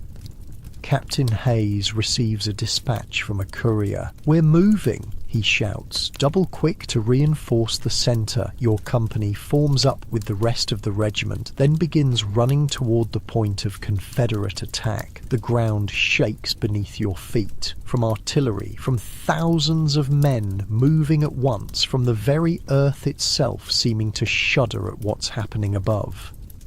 You run until your lungs burn, equipment jangling, sweat pouring down your face. The sounds of battle grow louder, the crash of rifles, screams of wounded, officers shouting commands. But before you reach the center, another courier intercepts your column. New orders: return to your original position. The assault will be met without you. From your stone wall, you watch the Confederate assault, later to be known as Pickett's charge, break against the Union center like a wave against rocks. Gold rush, railroads, and a sense of adventure weren't what really built the Wild West. The contribution of these factors was only limited to drawing people to the frontier. The Wild West didn't become civilized until women arrived, and no, we're not talking about the wives and mothers of settlers. We're talking about the madams, the ladies of the lines, and the soiled doves who used the world's oldest profession to transform lawless camps into actual communities. Here's what life was really like for a woman working in a Wild West brothel. So, yeah, if these stories work for you, subscribe. And I'm curious, what time is it where you are? Comment below. Last week, someone from Canada said they listen during lunch breaks. Not judging, just wasn't expecting that. Alright, Wild West brothels tonight. But wait, are you comfortable?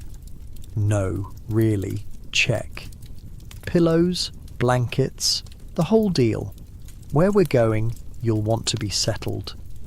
Your eyes flutter open to darkness. For a moment, panic grips you. Where are you? The thin mattress beneath you isn't your bed. The smell is wrong. Tobacco, whiskey, cheap perfume, and something else. Something human. Then it all comes rushing back. You're in Silver Creek, 1876, in a tiny room above a saloon that now doubles as your workplace and home. The space is hardly bigger than a closet. They call these cribs, just enough room for a narrow bed with a worn-out straw mattress, a small washstand with a chipped porcelain basin, and a three-legged stool that wobbles when you sit on it. Your few possessions are stuffed into a trunk at the foot of the bed. Unlike your cosy bed back home, this mattress crinkles when you move. It's covered in oilcloth to make it easier to clean between clients.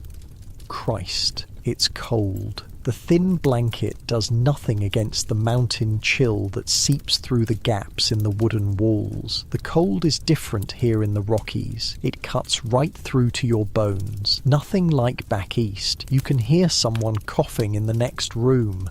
These walls are so thin you can practically hear people thinking. 3 days you've been here, and already you know that Molly in the next room talks in her sleep, and the girl 2 doors down cries silently every night. Rise and shine, ladies' coffee's hot and the day's wasting. That's Sadie, the madam. Her voice carries through the building like a trumpet. You can picture her already, all 5 feet of her wrapped in a silk robe, her greying hair still in papers, marching down the hall to make sure her girls are up and moving.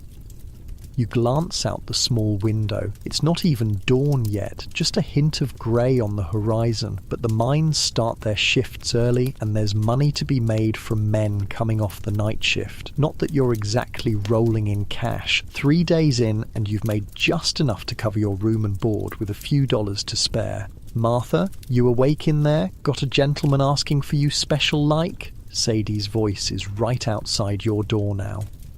You sit up, rubbing sleep from your eyes. I'm up. Good girl. Wash up and come down, and for God's sake put some rouge on. You look like death warmed over. You can hear her shuffling away, muttering something about green girls and breaking them in right. You're not actually Martha. Your real name is Eleanor Blackwood, but Sadie said Eleanor sounded too proper for this line of work, and customers like simpler names. So Martha, you became the moment you walked through her door, desperate and broke after your husband gambled away everything and then vanished in the night. In your head, you're still screaming, how did I end up here? This is how I die, in a crib, in a mining town. But outwardly, you're calm. You've always been good at keeping your face blank, a skill that's serving you well now. The wash basin water is ice cold, making you gasp as you splash it on your face. No time to heat it up. You've learned that much already. In this business, time is literally money, and hot water is a luxury reserved for paying customers. You pull a brush through your hair and pinch your cheeks hard to bring some colour. The rouge is in a small tin on the washstand, bright red and waxy. You dab some on your lips and cheeks, wincing at how garish it looks in the small cracked mirror. Nothing like the subtle beauty you once prided yourself on. Martha, he ain't gonna wait all day. Sadie's voice again, impatient now. You throw on your work dress, a red satin thing with too much lace and a neckline that makes you flush every time you catch your reflection. 3 days ago, you would have died before wearing something like this. Amazing how quickly necessity changes your standards. Your dress back home wouldn't last a day here. It's funny. I spent so much on those proper dresses and they were basically just wall decoration compared to what I need now. The floorboards creak as you make your way down the narrow stairs. The saloon below is never completely quiet, but at this hour it's subdued. Just a couple of miners nursing drinks at the bar, and the piano player slumped over his keys, snoring softly.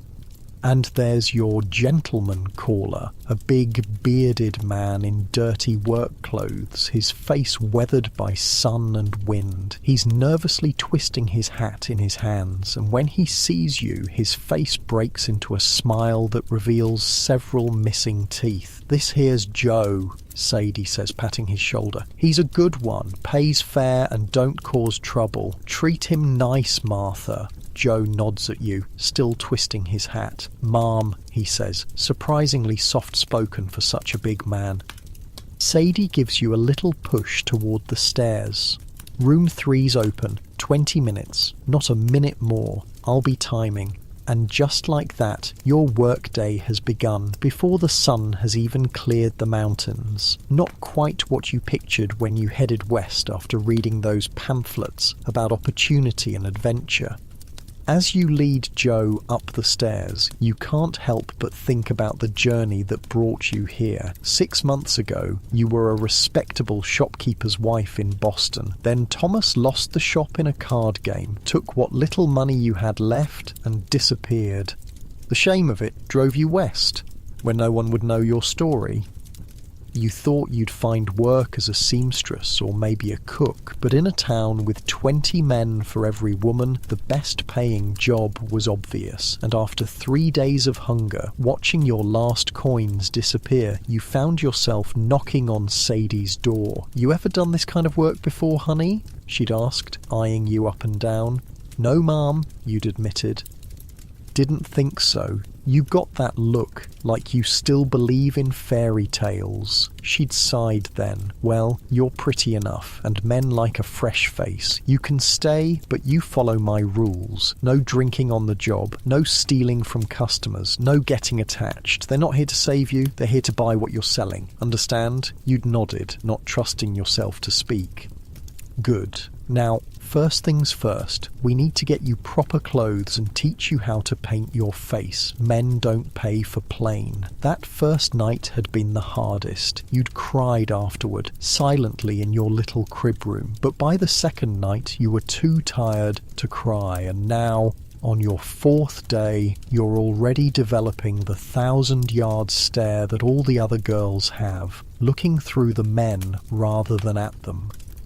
After Joe leaves, looking considerably happier than when he arrived, you count your earnings. $2, not bad for 20 minutes of uncomfortable work. At this rate, if you're careful with your money, you might be able to save enough to get out of here in a few months.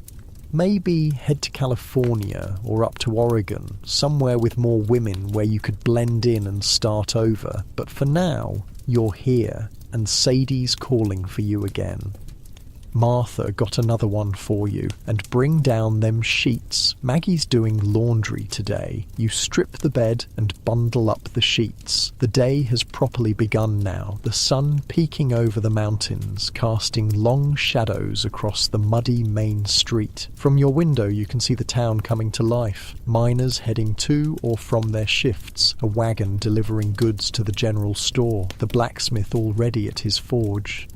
Silver Creek is barely a town, just one main street with a handful of businesses: the saloon, brothel, the general store, a barbershop that doubles as a dentist's office, the blacksmith, and a small hotel for travellers. There's a church being built at the edge of town, but it's been half finished for months. Priorities in a mining town are clear: pleasure before piety.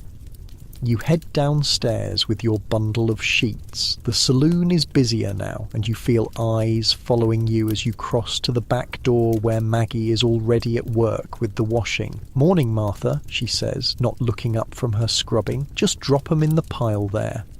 Maggie's been here longest of all the girls, almost 40, ancient in this profession. Too old for the cribs now, she handles the cleaning, cooking, and occasionally sings when the piano player is sober enough to accompany her. She knows everything about everyone in town, and is your best source of information so far. "How'd you sleep, honey?" she asks, wringing out a sheet with surprisingly strong hands. "Not great," you admit. "It's so noisy here." She laughs at that. "Honey, You think it's noisy now? Wait till payday on Friday. This place will be jumping till dawn. You'll make good money though. Any advice for, getting through it? Maggie finally looks up at you, her face a map of fine lines and hard living. But her eyes are kind. Find somewhere else in your head to go. That's what I always did. And save every penny you can. This ain't a job you can do forever. You nod, grateful for her honesty if not her optimism. And watch out for the Barlow brothers, she adds, turning back to her washing. They come in here acting sweet, but they get mean when they drink. Sadie won't let them in anymore, but they still try. Thanks for the warning. Us girls gotta look out for each other. Ain't nobody else gonna do it. That's becoming clear. In just a few days, you've seen how the women here rely on each other, sharing remedies for various ailments, warning about dangerous customers, lending clothes and cosmetics, covering for each other when someone needs a break. It's a strange sisterhood, born of necessity and shared experience. The saloon door bangs open, and a man in a suit walks in, clearly not a miner or cowboy. He has a badge pinned to his vest, the sheriff. "Morning, Sheriff Parker," Sadie calls from behind the bar, her voice sweet as honey. "Coffee?" "Not today, Sadie," he says, looking around the room with a disapproving frown. "Just making my rounds. Remind your girls to come in for their health checks tomorrow. Doc Wilson's orders." "Already on my calendar," Sadie assures him. "My girls are clean as whistles. You know that." The sheriff's eyes land on you, and you feel yourself shrink under his gaze.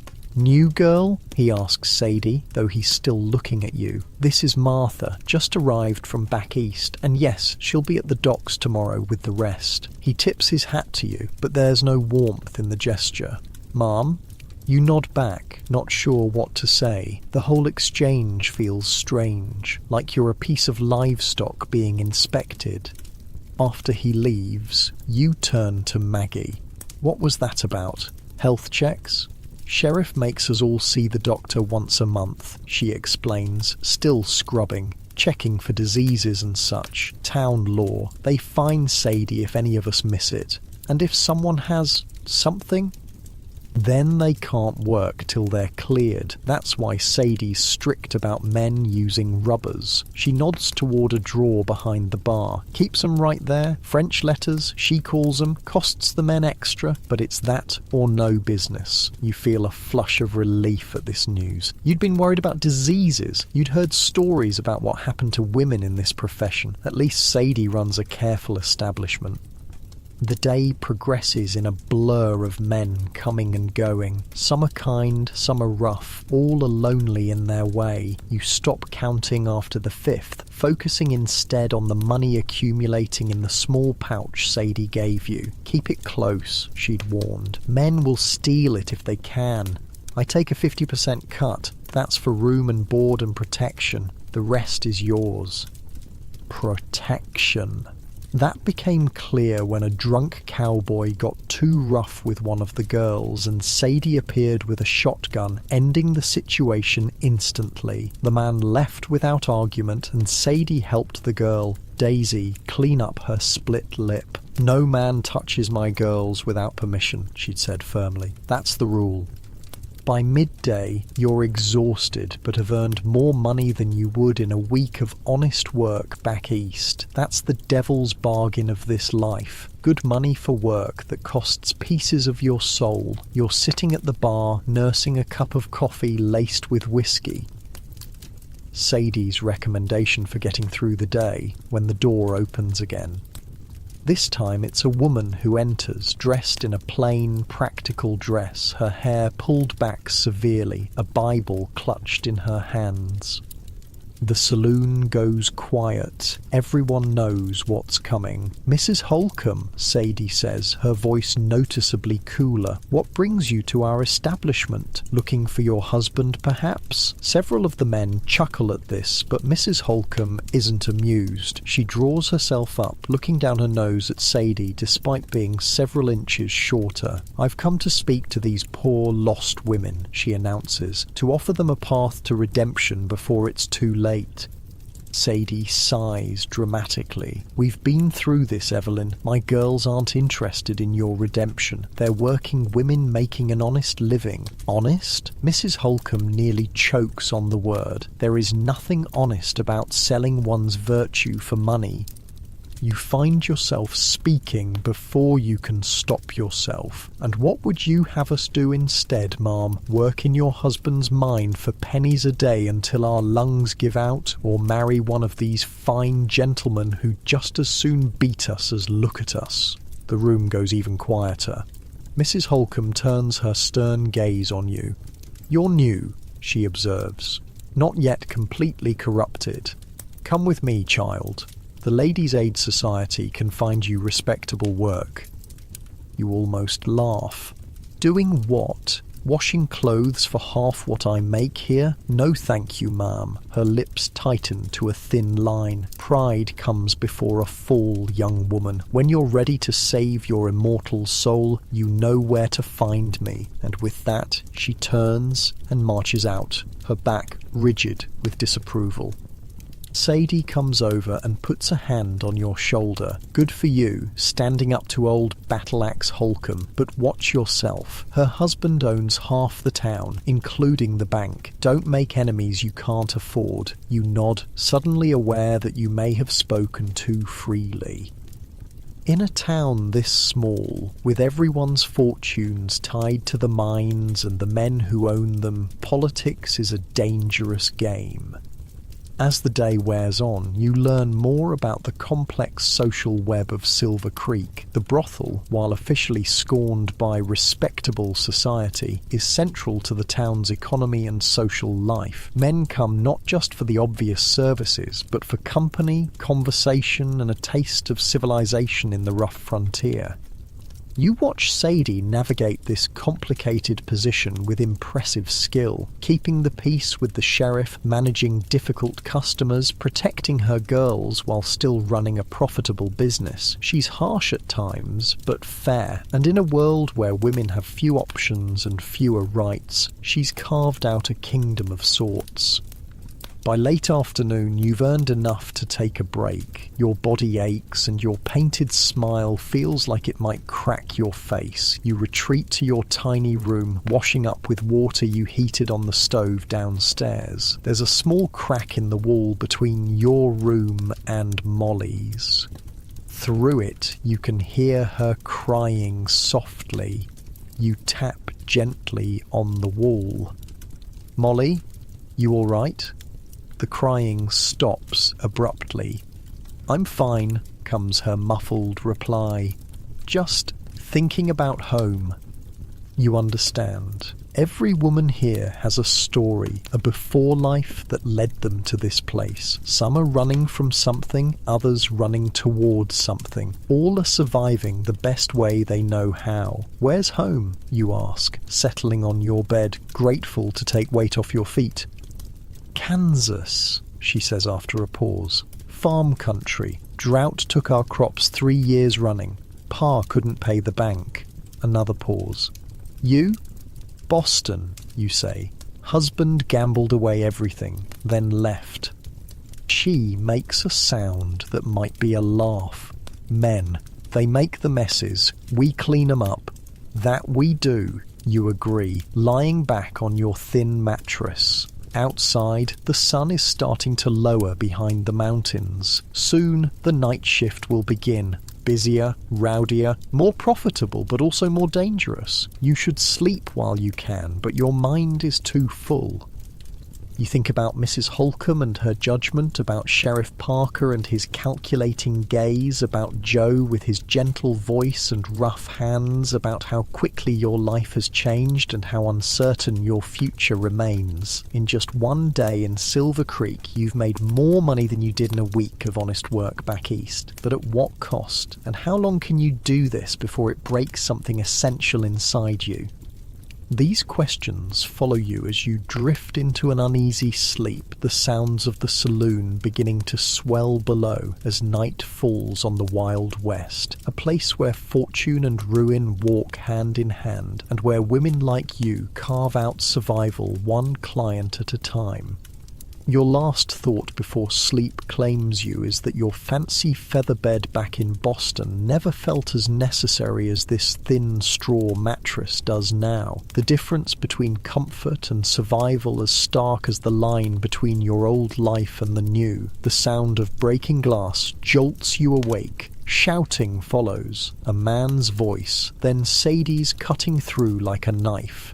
You break it, you buy it, Mr. Rogers, that's imported crystal, and I'll be adding it to your tab. You blink at the grey light filtering through your window. Morning already, it feels like you just closed your eyes. Your body aches in places you didn't know could ache, and your mouth tastes like you've been chewing on old pennies. The bed in your crib is still a shock every morning, narrow as a coffin, the mattress lumpy with straw poking through in spots, nothing like the featherbed you shared with Thomas back in Boston, though honestly, right now it feels like the most comfortable place in the world. Just 5 more minutes. A sharp knock on your door shatters that dream. Rise and shine, Martha breakfast in 10 minutes and Sadie wants to talk to all the girls. It's Maggie's voice, already moving down the hall to wake the others. You groan and push yourself upright. The tiny room spins for a moment. Too much whiskey in your coffee yesterday. Rookie mistake. You've got to learn to pace yourself or you'll end up like Lila, who drinks so much she can barely stand by evening. The floorboards are ice cold under your bare feet. Mid-October in the mountains is no joke. Winter's already breathing down your neck. You splash water on your face from the basin, wincing at the cold, and pull on your day dress, a simple brown cotton thing that's seen better days. No need for the fancy stuff until the evening crowd arrives. Downstairs, the saloon is in that strange, bleary state between the last stragglers of the night and the first customers of the day. A man sleeps with his head on one of the tables, snoring softly. The bartender, Jim, is sweeping up broken glass while Sadie tallies numbers in her ledger at the bar. "Morning, sunshine," Sadie says without looking up. "Sleep well?" "Like the dead," you mumble, making your way to the coffee pot on the stove. The rich smell is the only good thing about this hour. Sadie snorts. "You'll get used to the hours, or you won't last." She closes her ledger with a snap. Coffee's fresh. Maggie's making flapjacks in the kitchen. Eat up. Busy day ahead. The kitchen is a warm, steamy sanctuary at the back of the building. Maggie stands at the stove, expertly flipping flapjacks while chatting with 3 other girls already seated at the large wooden table. This is the heart of the house, where the women gather without men, where they can drop the act for a little while. "Well, look what the cat dragged in," says a tall blonde as you enter. "Rough night, new girl?" "Leave her be, Charlotte," Maggie says, sliding a plate of flapjacks onto the table. "We were all green once." Charlotte shrugs, but there's no real malice in her eyes. "Just saying, she looks like she got run over by the stagecoach." You pour yourself coffee from the pot on the stove and join them at the table. "Thanks for the compliment. Exactly the boost I needed this morning." That gets a laugh from the other girls. The redhead next to Charlotte introduces herself as Daisy, and the quiet brunette is Pearl. You've seen them around but haven't really talked yet. "Don't mind Charlotte," Daisy says, passing you the molasses. "She's just sore because Judge Wilson's wife." Caught him leaving here yesterday. Charlotte rolls her eyes. That man swore he'd leave her. Been promising for a year now. And you believed him? Pearl speaks for the first time, her voice surprisingly deep. Men will say anything between the sheets. Ain't that the truth? Maggie agrees, sitting down with her own plate.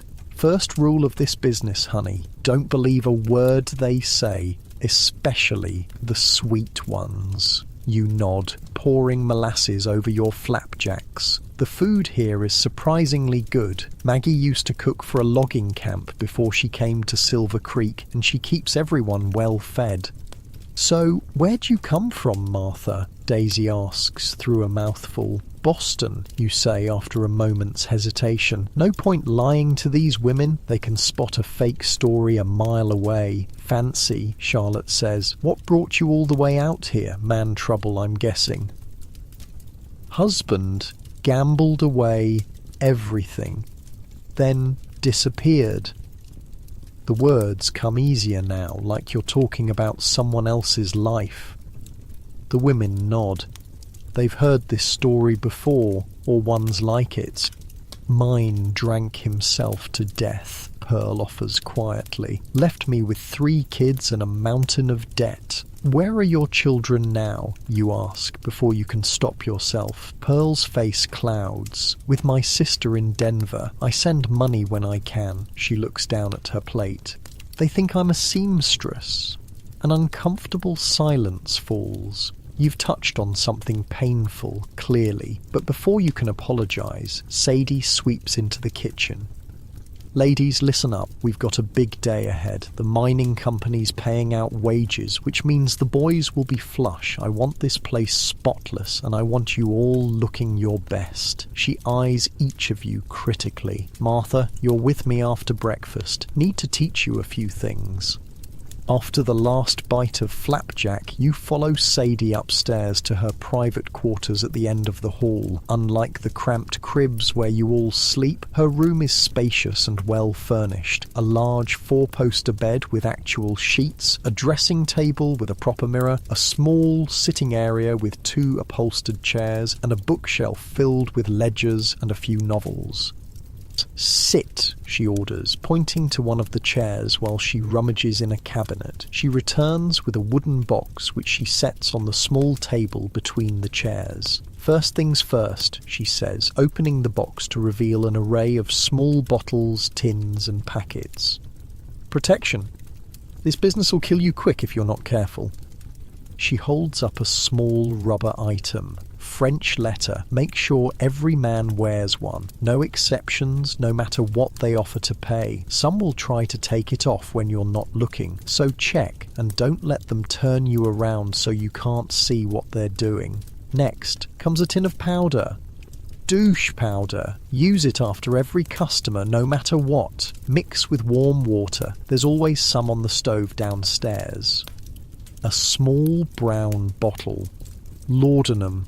For when the monthly pains come, or if you're having trouble sleeping. But be careful. Too many girls get too fond of it. I've seen it ruin more women than men ever did. Another bottle, smaller and darker. This is for emergencies only. If you think you might be in trouble, late. It'll take care of it, but it'll make you sick as a dog for a few days. Come to me first if you're worried. Don't try to handle it yourself. The business-like way she discusses these intimate matters makes them seem less frightening somehow. This is just another trade with its tools and techniques. Now, she continues, closing the box. Let's talk about the business side. You've got the basics down, 50% to me for room, board and protection. That's better than most houses. Some take 60 or even 70. You keep track of your own money. I suggest finding a good hiding place, not in your room where customers can find it. Where do you suggest? You ask. She smiles slightly. I keep a safe in my room. You can leave money with me if you want. I keep honest books. She taps one of the ledgers on her shelf. But some girls don't trust anyone. Up to you. You think about it. Sadie seems fair, if hard, and she clearly runs a tight ship. I'd like to use your safe, if that's all right. She nods, seemingly pleased with your decision. Smart girl. Now let's talk about classes of customers. You're new, so you'll get mostly the regular working men. Miners, cowboys, labourers. They're usually quick and not too complicated. As you build a reputation, you might get higher class clients, businessmen, mine owners, even the occasional government man passing through. She leans forward, her voice serious.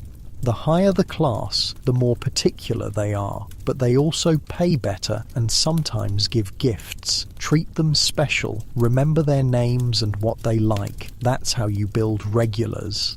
How much should I charge? It feels strange discussing the price of your body like it's a yard of fabric or a pound of flour. Standard rate for basics is $2 for working men, $5 for businessmen. Anything special or that takes longer, you charge more. Use your judgment, but don't undercut the other girls. We've got standards to maintain. The coldly practical nature of the conversation is almost a relief. This isn't about shame or sin or any of the things Mrs. Holcomb would preach about. It's just business. One more thing, Sadie says, her voice softening slightly. Find something else to think about when you're with them. A place you like, a happy memory, a plan for the future. Don't let this job get in here. She taps her temple. That's how girls end up broken. It's perhaps the kindest thing she's said to you so far, and you find yourself unexpectedly moved. Thank you, Sadie. She waves your thanks away, businesslike again. Just practical advice. Now let's talk about your appearance. You're pretty enough, but you need to learn how to enhance it properly. The next hour is a crash course in the art of the painted lady. How to apply rouge to make your cheeks glow without looking feverish. How to darken your lashes with burned cork mixed with petroleum jelly. How to outline your lips to make them look fuller. Men like a woman who looks healthy, Sadie explains as she demonstrates on your face. They get enough sickness and death in the mines. They come here for life and colour. When she's done, you barely recognise yourself in her mirror. The woman staring back looks worldly, confident, desirable. Nothing like the proper Boston shopkeeper's wife you were 6 months ago. There, Sadie says with satisfaction. Now you look the part. Remember what I showed you. First impressions matter in this business. Back in your room, you practice what Sadie taught you, trying to commit the techniques to memory. The makeup feels heavy and strange on your face, but you have to admit it's effective. Even in your plain day dress, you look like a different woman. A soft knock interrupts your practice. It's Pearl, the quiet brunette from breakfast. Sorry to bother you, she says, hovering in the doorway, but I thought you might want these. She holds out a pair of silk stockings only slightly worn. Charlotte was going to throw them out, just a small tear at the top, see? Nothing that can't be mended. You take the stockings, touched by the gesture. Good silk stockings are expensive, a luxury you haven't been able to afford since Thomas left. Thank you, you say. That's very kind. Pearl shrugs, looking embarrassed. Us girls have to look out for each other. No one else will. She turns to go, then hesitates. Some of us play cards in the kitchen on Tuesday afternoons when it's slow. You should join us. I'd like that, you say, and mean it.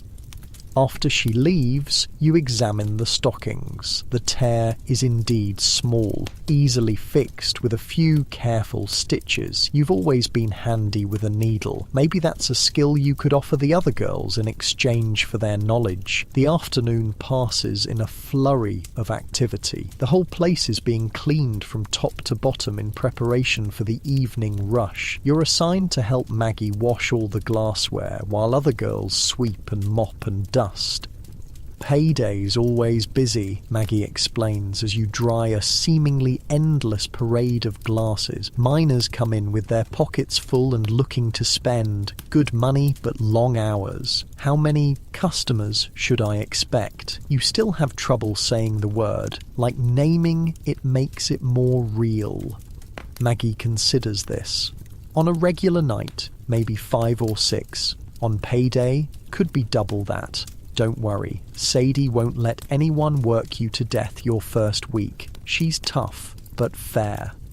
As you work, Maggie fills you in on the unwritten rules and customs of the house. Who to avoid, the Barlow brothers if they manage to sneak in. A mine foreman named Tucker who likes to leave bruises. Any man who won't take off his boots. Who the good customers are. Judge Wilson despite his wife. Doc Harris, who sometimes treats the girls for free, a shy bookkeeper from the mining office who mostly just wants to talk. The best times to take breaks, between 3 and 4 in the afternoon, early morning before the night shift miners come in, where to hide extra money, sewed into a mattress, in a hollowed-out Bible, under a loose floorboard. It's a masterclass in survival, delivered matter-of-factly between polishing glasses.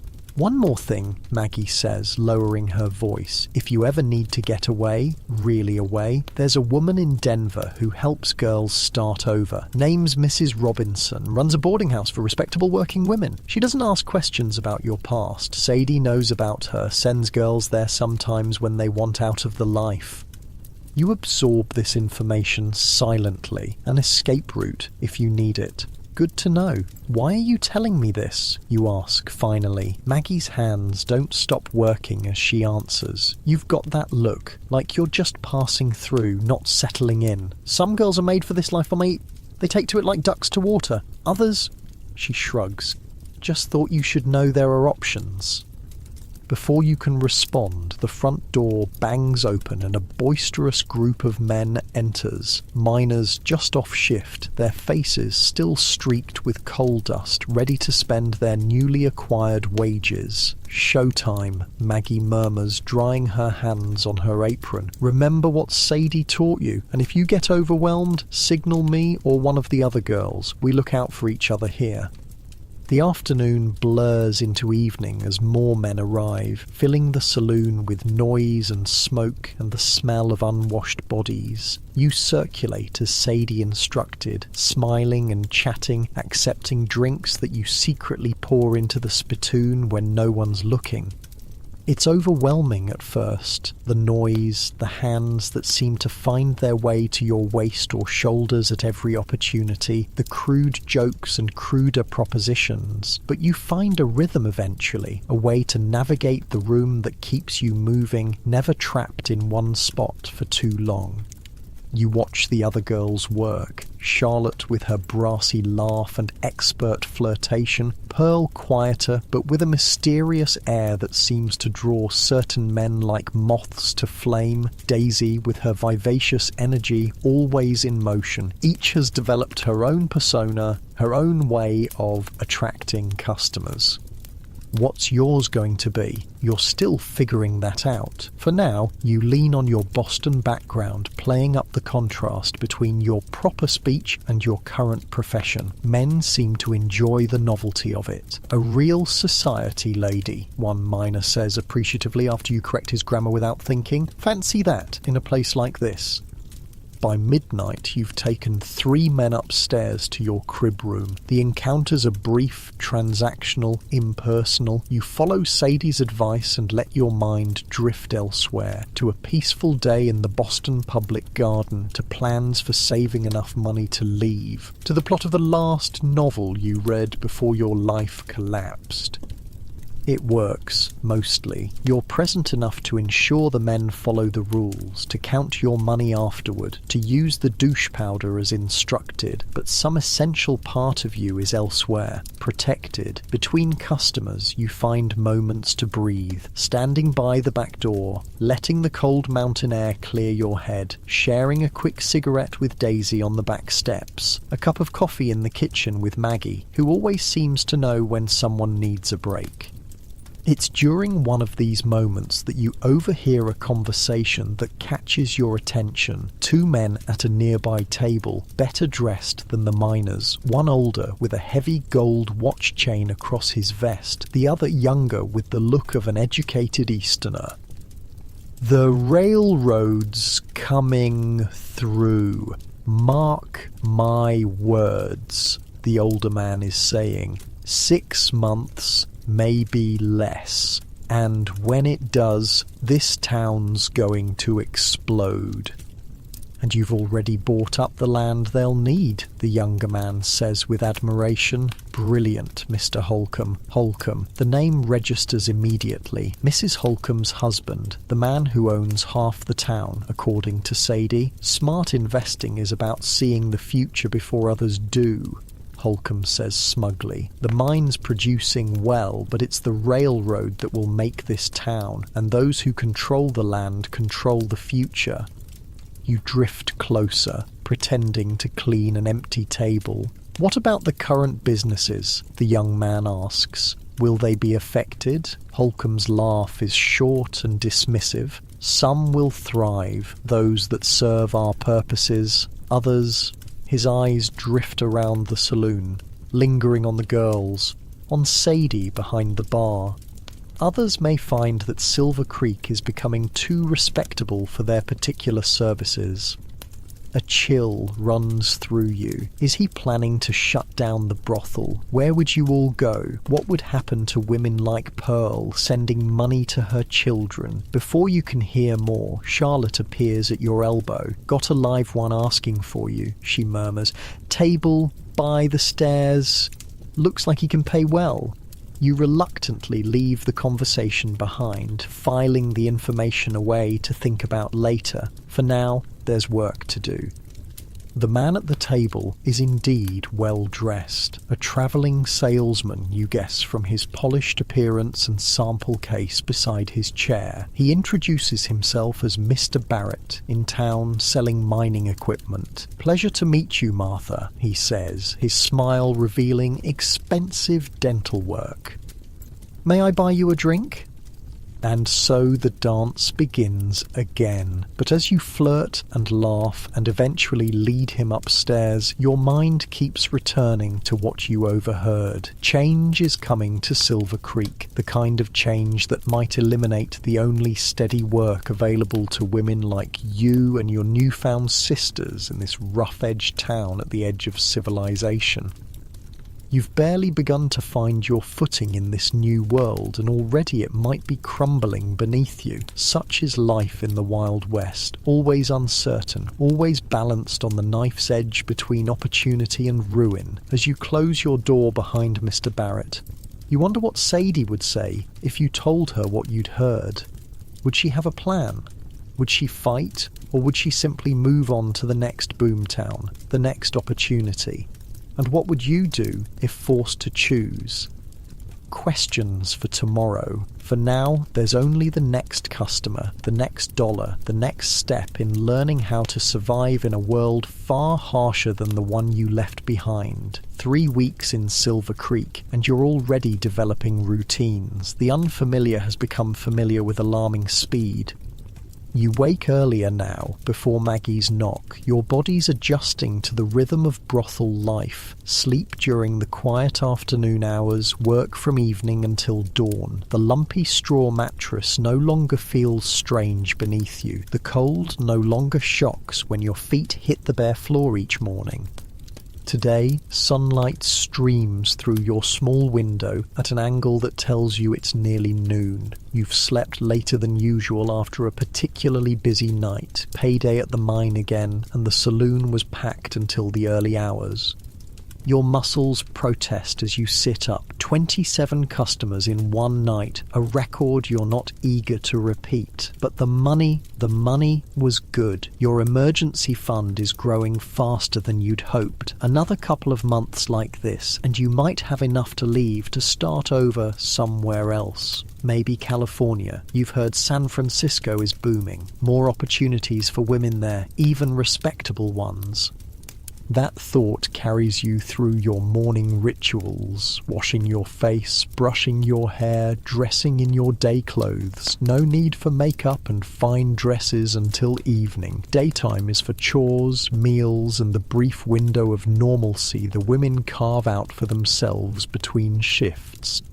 The saloon below is quiet when you descend the stairs. Jim the bartender nods as you pass, busy polishing glasses. The tables have been cleaned, the floor swept of last night's debris, cigarette butts, broken glass, the occasional lost coin that Sadie always finds before anyone else. In the kitchen, Maggie presides over a pot of something that smells heavenly. Stew, you realise, with real beef, a luxury Sadie allows after good nights.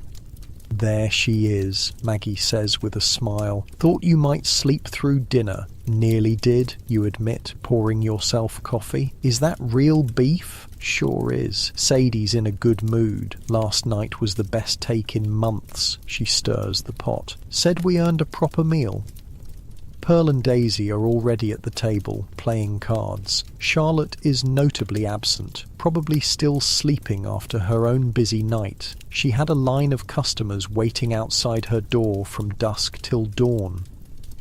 "Well, look who finally decided to join the living," Daisy teases. "Rough night, Martha?" 27, you say, collapsing into a chair with your coffee. Pearl whistles low. "Damn, I only had 18. You're building quite the reputation." There's no judgment in her tone, just professional acknowledgement. In this upside-down world, your growing customer base is a kind of success, a validation of your worth in the only currency that matters here. "Deal me in next hand?" you ask, nodding at their cards. "Sure thing, we're playing for hairpins." Pearl shows you her small pile of winnings. "I'm cleaning Daisy out." "Only because I let you," Daisy retorts with a grin. These quiet afternoon moments have become your favourite part of life in Silver Creek. Just women together, no performance required, no men to please, just coffee and cards and Maggie's cooking and conversation that doesn't require painted smiles. The back door opens, letting in a blast of cold air and Sheriff Parker. He removes his hat as he enters, nodding to the women. "Ladies, Maggie, that stew smells like heaven itself." "Might be some extra if you've got news worth hearing," Maggie replies without missing a beat, their familiar exchange revealing a relationship more complex than you initially assumed. The sheriff chuckles, hanging his hat on a peg by the door. "Caught one of the Barlow boys trying to sneak in through the back window last night. Got him locked up for attempted breaking and entering." Maggie ladles stew into a bowl and sets it on the table. "Worth a bowl, I'd say." You watch this interaction with fascination. The relationship between law enforcement and the brothel is clearly more nuanced than you'd expected. There's an understanding here, an equilibrium maintained through mutual benefit. The sheriff sits, nodding thanks for the food. His eyes land on you. "Miss Martha, settling in all right?" "Yes, sir," you reply, still unsure how to interact with him. Is he friend or foe, protector or threat? Good, good. Sadie runs a clean house. Follow her rules, you'll do fine. He takes a bite of stew, closing his eyes briefly in appreciation. "Where's Miss Charlotte today?" "Still sleeping," Pearl answers. "Busy night." The sheriff nods, unsurprised. "I need to speak with Sadie. She around?" "Office," Maggie says, joining you at the table with her own bowl. "Everything all right?" Something passes across the sheriff's face. Concern, maybe. Just some news from county. Nothing for you ladies to worry about. But his tone suggests otherwise, and you exchange glances with Pearl. Something's happening. After finishing his stew with compliments to Maggie, Sheriff Parker disappears into Sadie's small office at the back of the saloon. The door closes firmly behind him. "What do you think that's about?" you ask quietly. Maggie shrugs, but her expression is troubled. Could be anything. New taxes, complaints from the church ladies, maybe news about the railroad. The railroad? Daisy perks up. Is it really coming through? That's the rumour, Pearl says. Mr. Holcomb's been buying up land all around town. Charlotte heard from Judge Wilson that the survey team's already been through. You remember the conversation you overheard between Holcomb and the young Easterner? I heard Holcomb talking about making the town more respectable. You think he's planning to push Sadie out? The women exchange concerned looks. It's Pearl who finally speaks, her voice low. Wouldn't be the first time. Happened in Denver after the big silver strike. Once the money men moved in with their wives and fancy notions, they pushed all the cribs and dance halls out to the edge of town. Some got shut down completely. Could be nothing, Maggie says, but she doesn't sound convinced. Sheriff would tell us if there was real trouble coming. Would he? You ask, genuinely curious. The sheriff seems friendly enough, but his loyalty is ultimately to the law and the powers that control the town. Before anyone can answer, Sadie's office door opens. Sheriff Parker emerges, looking grim, followed by Sadie herself. Her face gives nothing away, but there's tension in her shoulders you've learned to recognize. "Ladies," she says briskly, "change of plans for today. We need to do a bit of community outreach." Maggie raises an eyebrow. What kind of outreach? The miners' families over in Shantytown had some trouble last night. Cave-in at the South Shaft. 3 men trapped, 1 dead already. Sadie's voice is matter-of-fact, but her eyes are hard. Their relief fund is empty after that influenza outbreak last month. Sheriff says there are children going hungry while they wait to see if their daddies are coming home. A sombre mood settles over the kitchen. Mining accidents are common enough, but no less tragic for their frequency. "What are we doing?" Pearl asks quietly. "We're sending food, blankets, and money." Sadie looks at each of you, and we're delivering it ourselves. This clearly surprises everyone, you included. The women of the brothel generally stay within their own territory during daylight hours, avoiding the judgmental stares of the town's respectable citizens. "Ourselves," Daisy echoes, but Mrs. Holcomb and her church ladies are too busy planning their harvest festival to bother with miners' wives, Sadie finishes for her. "Besides, those families' money ends up in our pockets eventually. Least we can do is give some back when they need it."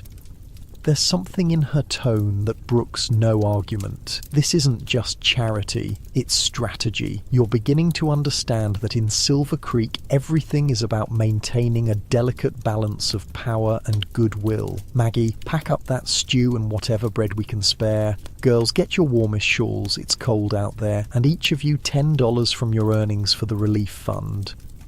$10 is a significant sum, almost 2 days' earnings for most of you, but no one protests. There's an unspoken understanding that this is part of your duty to the strange, symbiotic community you belong to.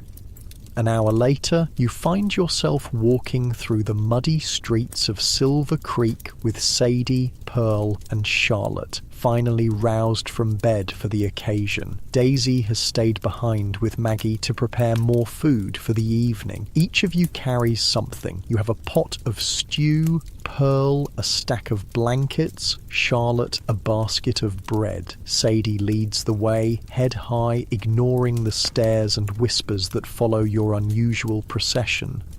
Shantytown lies just beyond the edge of Silver Creek proper, a collection of hastily constructed shacks and tents where the miners and their families live. The contrast between these humble dwellings and the increasingly substantial buildings of the main town is stark.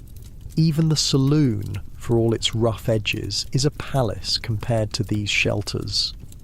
Outside one of the larger shacks, a group of women and children have gathered. Their faces are drawn with worry and hunger. A woman in a faded dress stands slightly apart, clearly in charge. She steps forward as your group approaches. "Miss Sadie," she greets, her voice neither friendly nor hostile, simply resigned. "Sheriff Parker said you might be coming." "Mrs. Collins," Sadie nods respectfully. "We heard about the cave-in, brought some food and necessities for the families."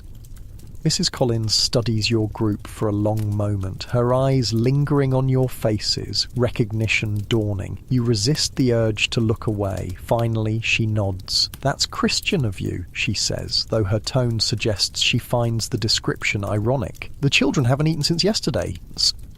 "We brought stew, bread and blankets," Sadie says, gesturing for you all to set down your burdens. "And this," she pulls out a small pouch that jingles with coins, "for the relief fund, $40. Mrs. Collins's eyes widen slightly. It's a substantial sum, more than a month's wages for most miners. "That's very generous," she says, clearly surprised. "It's practical," Sadie corrects her. "Your men spend their money in my establishment. If they can't work, we all suffer." The blunt assessment seems to ease something in Mrs. Collins. This is a transaction she can understand, not charity that demands gratitude. "Well, regardless of your reasons, the children will eat tonight. That's what matters." She takes the pouch and calls to the waiting families. "Come on then. There's food."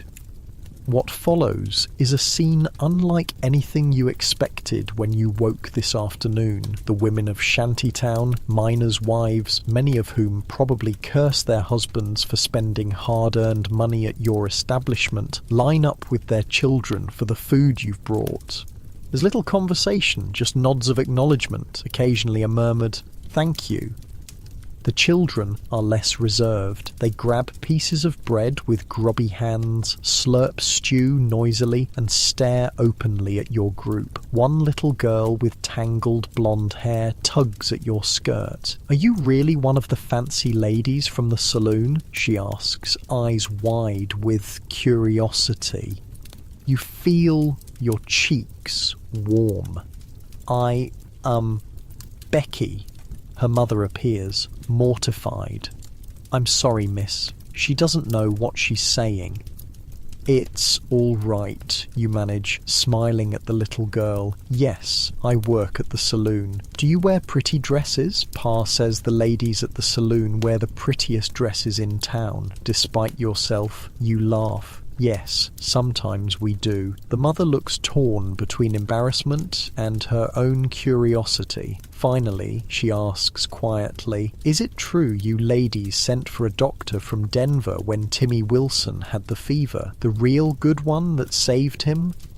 The question catches you off guard. You glance at Sadie, who nods almost imperceptibly. "Yes," you say, "though this happened before your time. Miss Sadie arranged it." The woman nods, something shifting in her expression. "My Tommy's friends with Timmy. Don't know what we'd have done if... Well, thank you for the stew." She leads her daughter away, leaving you with a strange feeling. It's the first time since arriving in Silver Creek that someone outside the brothel has looked at you with something other than desire or contempt. As the food is distributed, you notice Sadie deep in conversation with Mrs. Collins and two other women. Their heads are bent together, their expressions serious. It doesn't look like charity talk. It looks like business. Pearl sidles up beside you, following your gaze. "Politics," she murmurs. "Sadie's good at it." "Politics?" you echo, confused.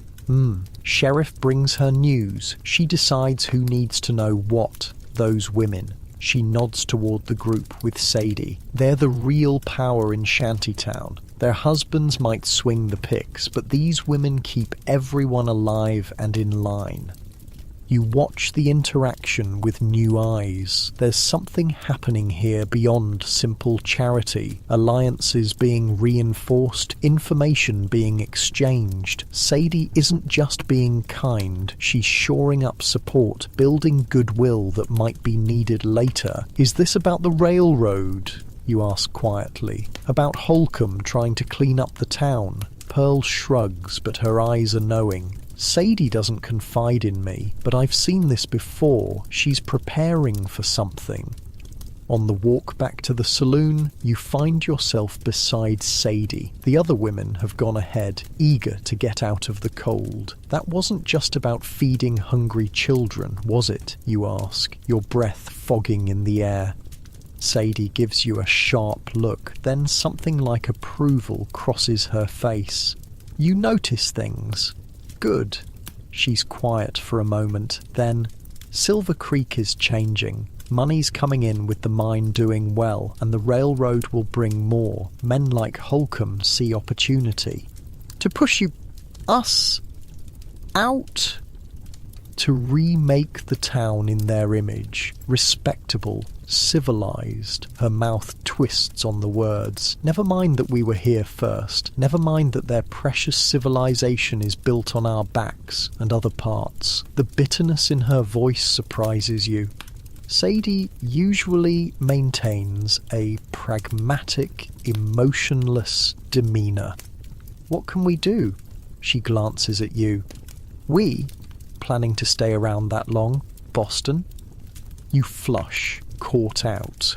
I don't know, but while I'm here, I'd rather not be run out of town. Sadie nods, satisfied with your answer. Smart. Well, first rule of frontier survival. Know who your friends are. Those women back there, their husbands vote, they talk to their husbands. When the town council meets to discuss new ordinances about where businesses of ill repute can operate, those votes matter. But the miners don't have the money or power that Holcomb has. No, but they have numbers, and they have needs that Holcomb and his kind pretend not to share. She smiles grimly. Besides, we have friends they don't expect. The sheriff, Doc Harris, even Judge Wilson, though he'd never admit it publicly. Men who understand that towns like Silver Creek need women like us to function. You walk in silence for a moment, absorbing this. The politics of a frontier town are more complex than you'd imagined, and Sadie is clearly a more sophisticated player than her rough manner suggests. Why are you telling me this? You finally ask. Sadie stops, turning to face you fully. Because you're not like the others. You're watching, thinking, planning. I recognize the type. Her eyes are shrewd, assessing. Girls like Daisy and Charlotte, they live in the moment. Pearl's focused on her kids. But you've got one foot out the door already. I respect that. Just wanted you to understand what you're part of while you're here.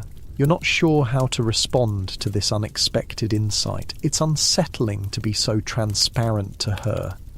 I'm just trying to survive, you say finally. Sadie laughs, a short, genuine sound. Aren't we all? But there's surviving, and then there's thriving. Big difference. She resumes walking. Think about it, Boston. You've got brains. Might be ways to use them that don't involve spreading your legs 27 times a night.